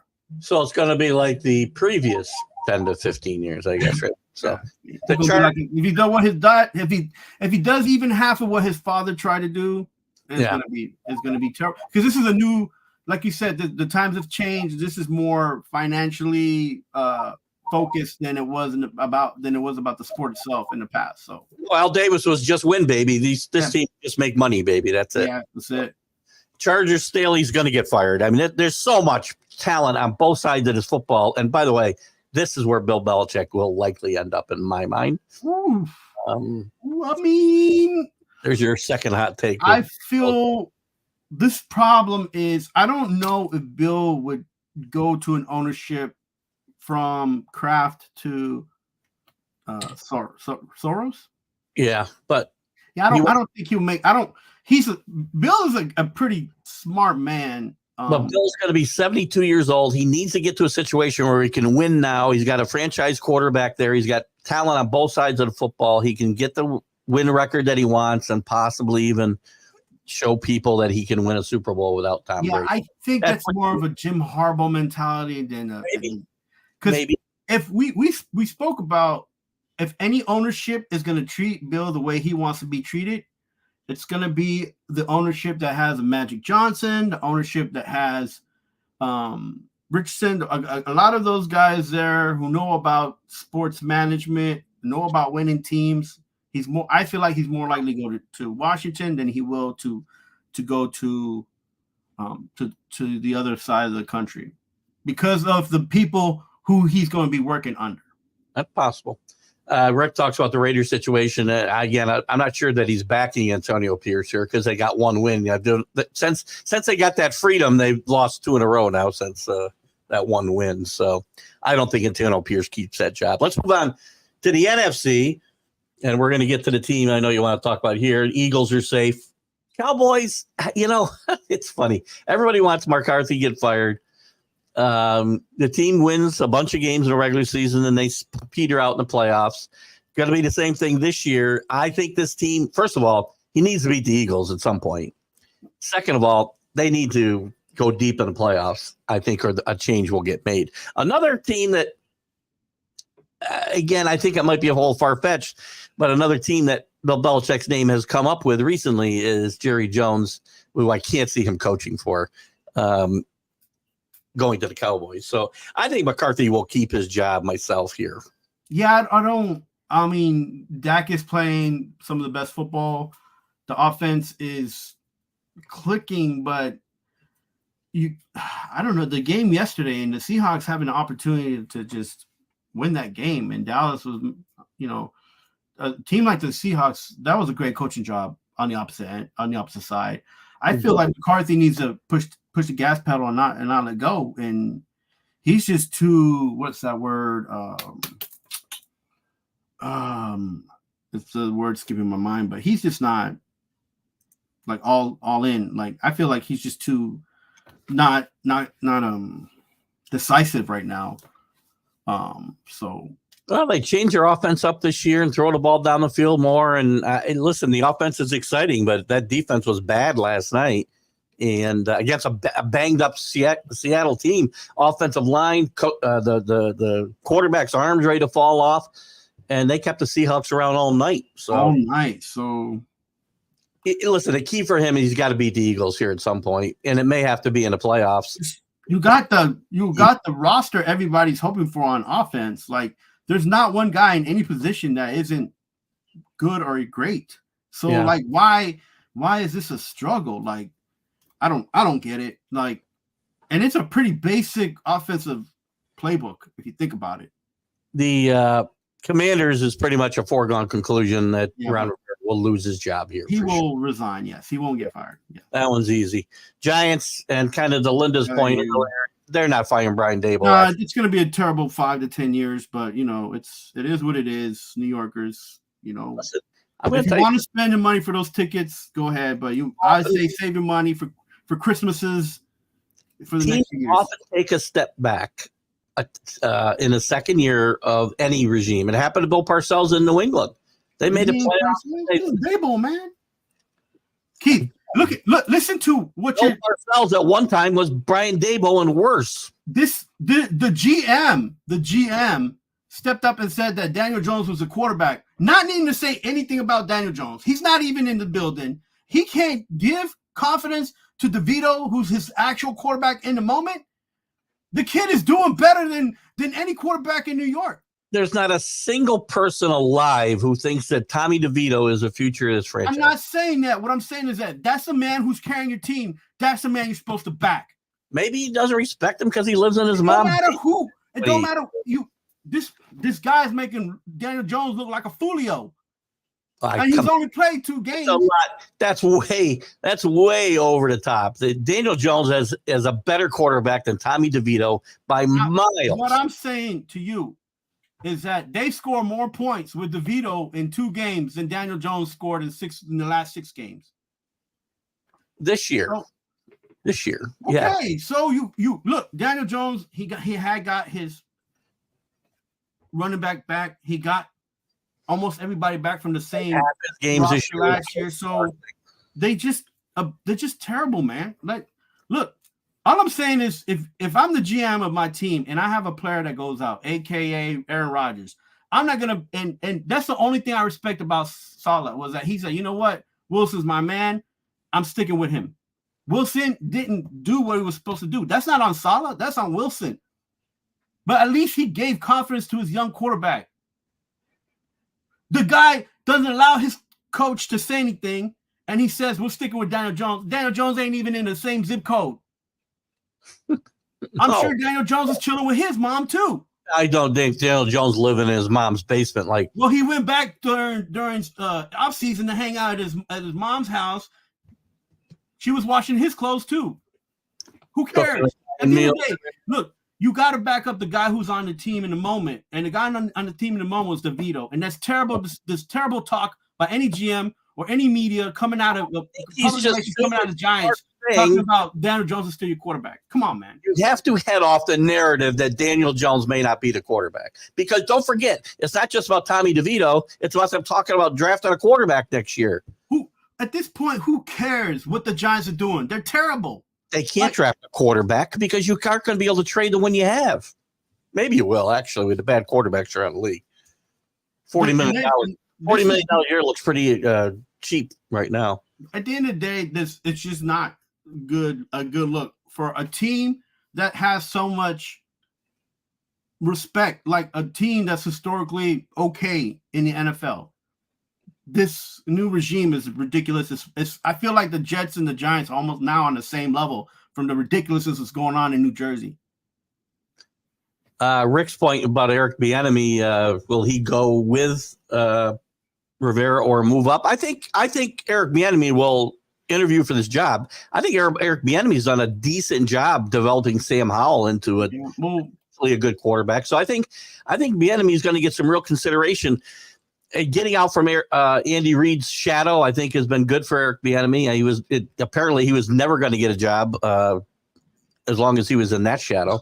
And he's got some things, I think, unfortunately, from his past that I think hurt him, and I don't think they should. These things happened when he was a kid, basically. Yeah. And I think it's hurting him in these job searching. After a while, you're not even going to get interviewed anymore. This has been going on for a decade with Eric Bieniemy, basically. And people need to understand that the Commanders are actually the ownership is in the way up, so it's going to help the team. They have great youth. They have a quarterback. Bieniemy, they're averaging 24 points a game for the first few games of the season, which was in the top 10, in the top 5, in the first few games of the season, and then they just kind of slowly, been falling down to now they're averaging about 20 points a game. But like he changed he's given them some kind of he's given them some kind of like what's the word today? I mean, he's giving them something to work with, right? So, yeah. I'm not sure they'll make him a coach. I'm not sure he'll be a good coach because some coordinators just don't do well in that position.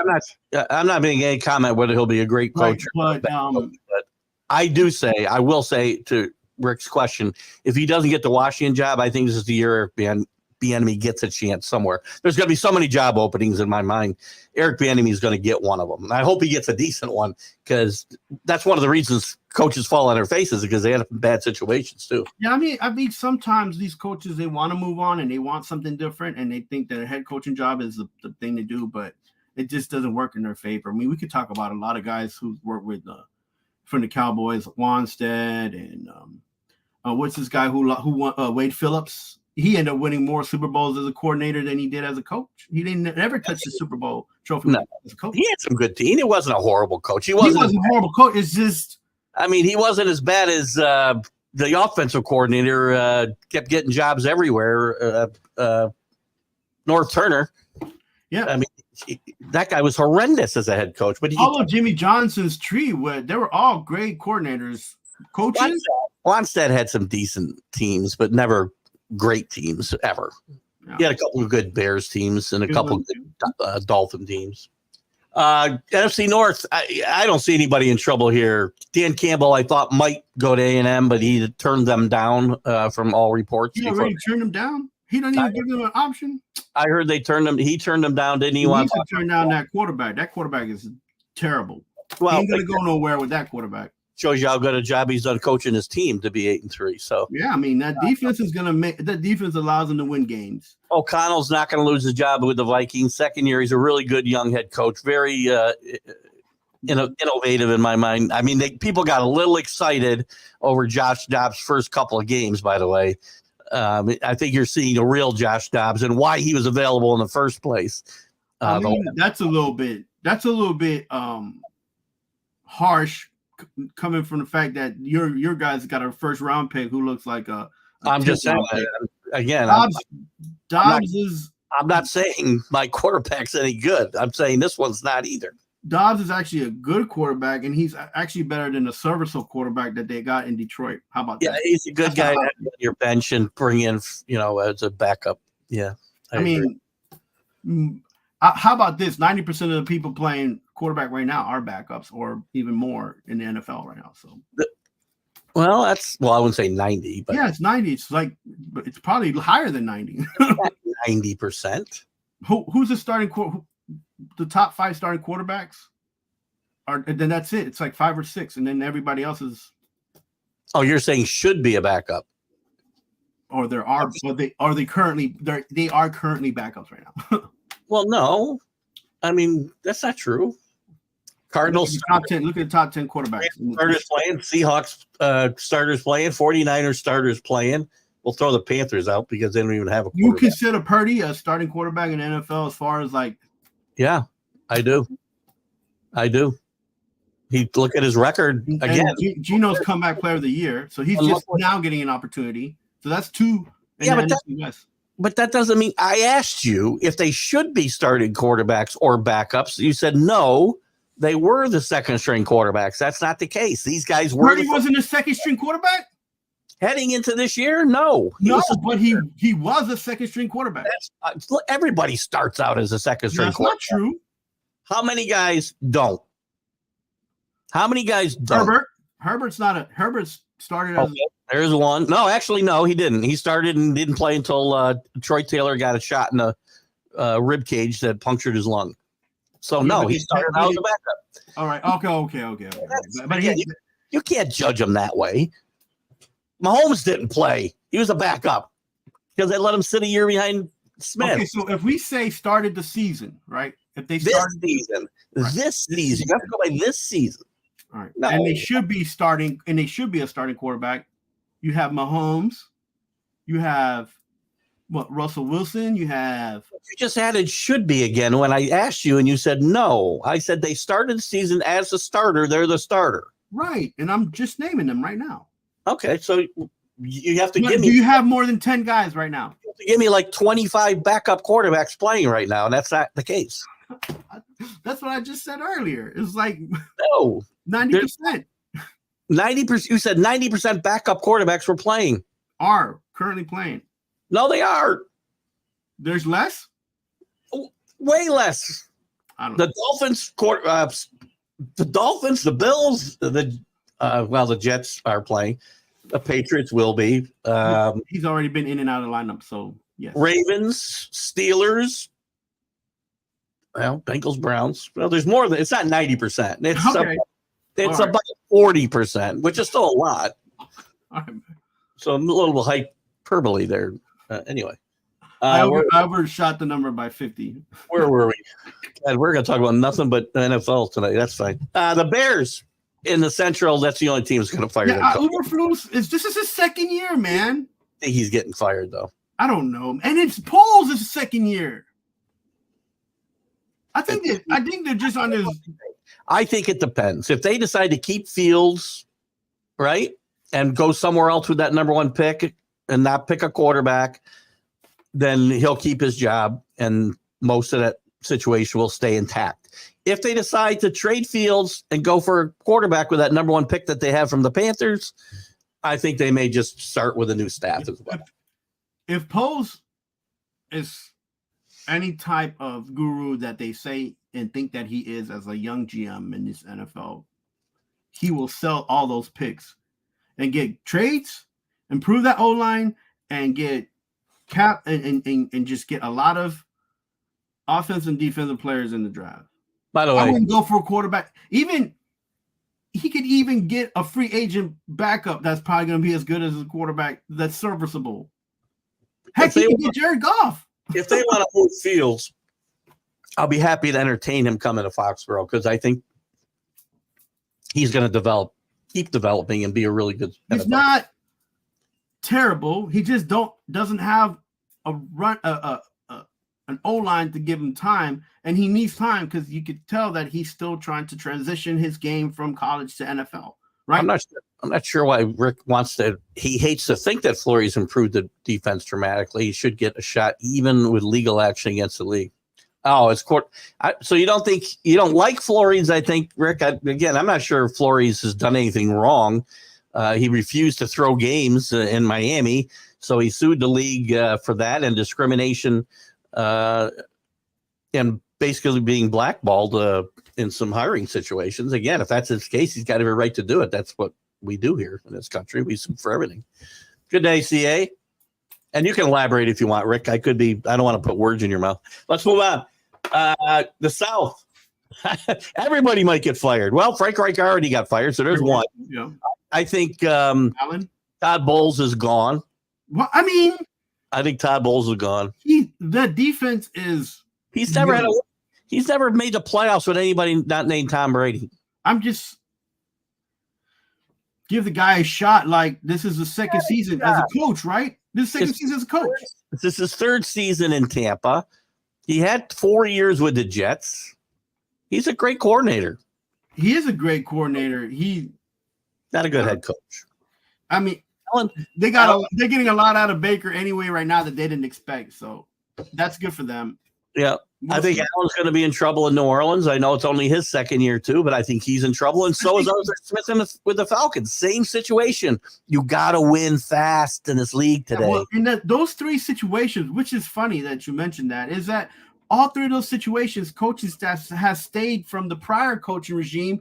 So that way your new head coach, you're trying to get something different going, and you really can't because you've got the people from the old school telling you how it's done. The same culture is there. That's you gotta renovate. You gotta rejuvenate culture. I never understand that. And by the way, you also take power and influence away from your head coach. Yes. And you're not changing a losing culture when you're keeping losing coaches around. Sorry. And leadership does matter as a coach.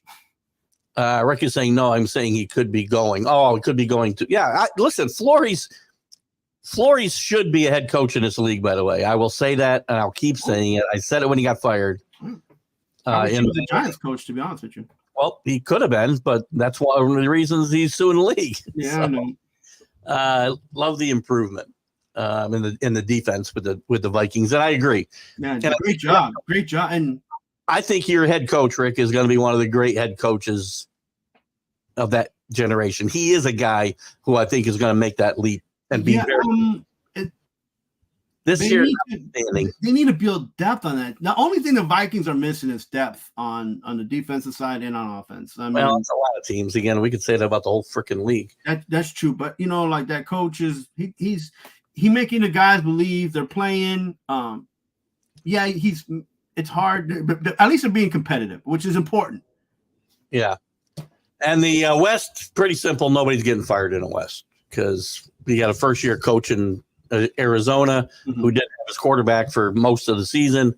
McVay just re-upped and has had a better year. I mean, that Rams team is not anything close to where they were when they went to the Super Bowl a couple of years ago, but he's got them 5-6 and then a playoff hunt. So so Kroenke is now feeling the wrath of him spending his spending spree and getting players there, and that's what happens when you buy championships, man. Like you're gonna have one good season and then 4 or 5, 8 bad ones. So Shanahan is not getting fired. I know you like him to. He's not getting fired. And Pete Carroll will leave the Seahawks when Pete Carroll wants to retire, probably. I'm sure he's ready to leave because they ain't going to win the Super Bowl this year. I think Pete Carroll probably coached till he's about 80. He's the oldest coach in the NFL. And he don't look like he's 80. No, he looks like he's younger than me, for crying out loud. He's 73 years old, 72. He looks like he's in his mid 50s. He looks good. Yeah, man. He needs to sell a book. I want to know what he's doing. Yeah, right. Put it right next to Tom Brady's book, and we'll see. Tom Brady's good for younger guys. You heard Aaron Rodgers is going to sell a book, right? You heard he's going to write a book about recovering from his leg. Living in a cave and taking psychedelic drugs. Mind games. All right, we're running out of time. So I'll give you the choice here. We can talk. We're probably only going to get one more topic in here. We can talk about the Soto and Ohtani, or we can talk about the college football playoff. Let's push a break on baseball. They're going to have the winter meetings starting on the 4th, right? So, we'll see how those things start heating up. Let's bring up the topic, and maybe we can fit 2 things in because it won't be long. My big thing about the college football playoff is this: FSU. A lot of talk that with their quarterback down, Jordan Travis out for the year, right, they could go 13-0 if they beat Louisville and aren't that impressive, and they will jump a 13-0 power conference champion with a one-loss Texas or Alabama or whatever. Can't happen. It's never happened, and this can't be that incompetent to let that happen. And you know what? That's not for nothing, but Louisville, even though they lost to Kentucky is a way better team than 90% of those teams in the ACC this year. Not always, and not like historically speaking. Okay, this year, Kentucky's really good. The SEC has their Kentucky. Well, hold on. Kentucky's not really good. Kentucky's good. Okay. They're good Kentucky this year. They had a great start and they had a very bad finish. They can't throw the football. Leary's been awful, one of the worst quarterbacks in college football. They've run the ball well, but now they had one of the best running backs in college football. Once you stop them, and I don't want to get stuck on this topic, but they got off to a good start. The league caught up with them, and they did not have a good year. How many ACC teams can beat Kentucky right now? I'm a big Kentucky fan. I've always liked Kentucky football. Yeah, but how many? One of the best coaches in the country, Mark. Could Clemson today beat Kentucky? Yes. You think so? This year? Any major program is going to beat Kentucky right now. They figured them out. They can't throw the football. Louisville didn't, and Louisville's had one of the best seasons this year. Louisville's had a great season, but they lost to two teams they should not have lost to, Pittsburgh and Kentucky. So, again, if they beat FSU Saturday, which is entirely possible because, without Jordan Travis, that's hard for FSU. But if they win, they have to be in. If they lose, they're out. That's simple. You want to watch FSU play? Yes. They've earned their way in. They've earned their way in. Yes. Yeah, we saw TCU earn the way in. We saw Cincinnati earn the way in. We've seen a lot of football teams earn the way in, but this is a lot of crappy football games. I remember. It's like, and the schedules are so erratic. Wait a minute. I seem to remember TCU beating Michigan, not just beating, but pummeling them in the semifinal. Yeah, but Michigan. I didn't like Michigan that year anyway. Whatever, but that doesn't mean they didn't. I'm not a big fan of the Big Ten and the Big 12 because they only got two good teams. Like in the sense the SEC, there's some teams that can beat all those teams. Not every single week, but at least they're playing pro football style, and you can get good games. So is Florida State, by the way, but with a fist. Not all of them, but many of the teams. Like ACC don't. In the top 10, they only have one team in the top 10. Okay. How many teams are in the top 10 in the Big Ten?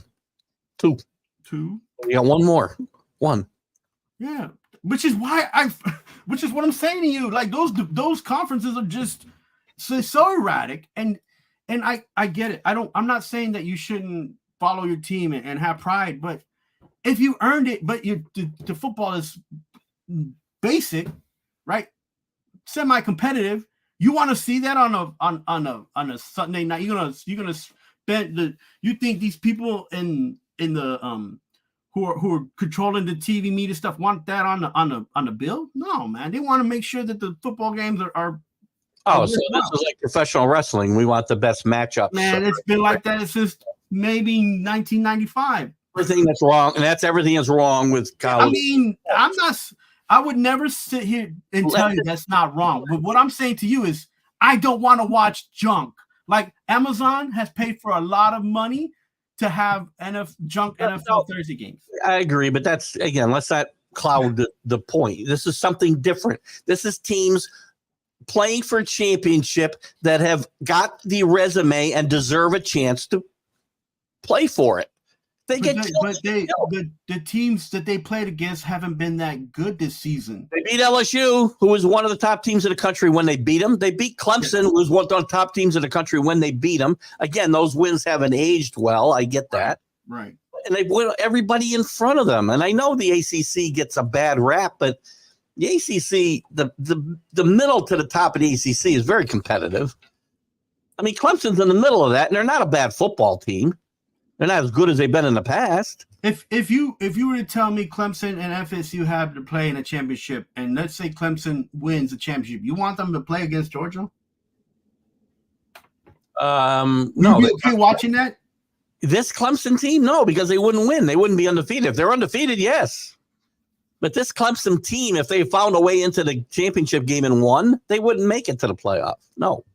Keith, if you went down the list of these college football teams that have just kind of been sliding in, because of their schedules or because the team that they're playing aren't as good or great as they used to be, or they were last season or the year before that, how many teams do you think would be would be a nice championship game?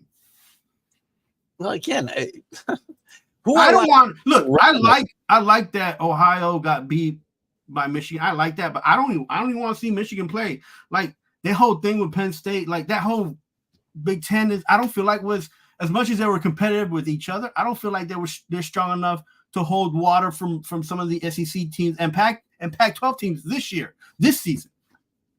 I'd rather see the Pac-12 play the SEC. The SEC.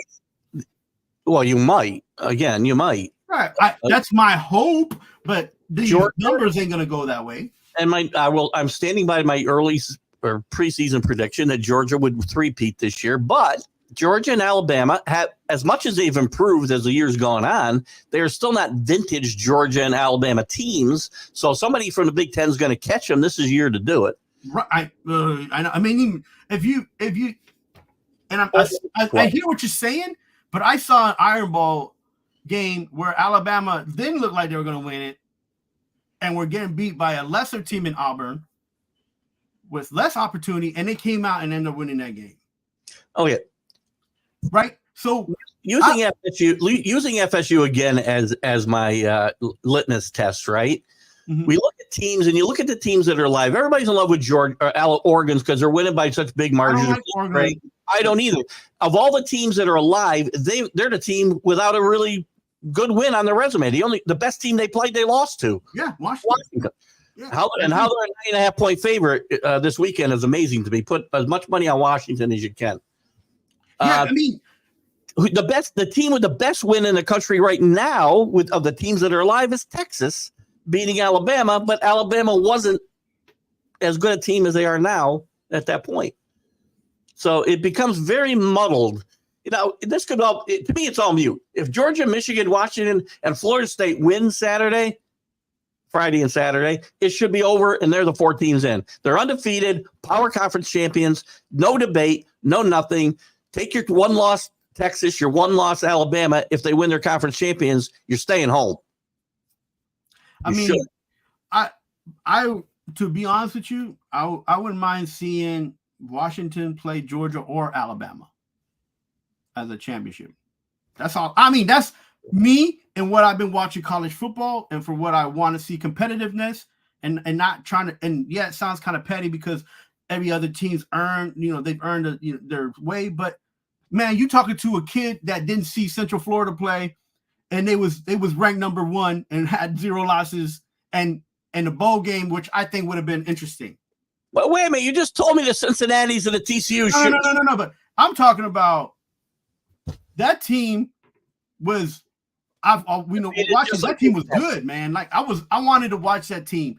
But I did too. I'm making the argument Cincinnati belonged because they had a resume that said they deserved a shot to play. Now with the 12-team playoff, a lot of this will become irrelevant, right? Yeah, But the worst thing in what you mentioned before is like now this is the last year of the Pac-12.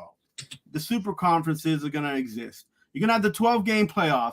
We're going to have issues. You're still going to have you're still going to have these small teams trying to get in, like Liberty and all those other teams. By the way, we'll get into this a different day. Liberty's a really good team, undefeated, playing for a New Year's Day bowl game this weekend. They should just play Jackson State. Get over it.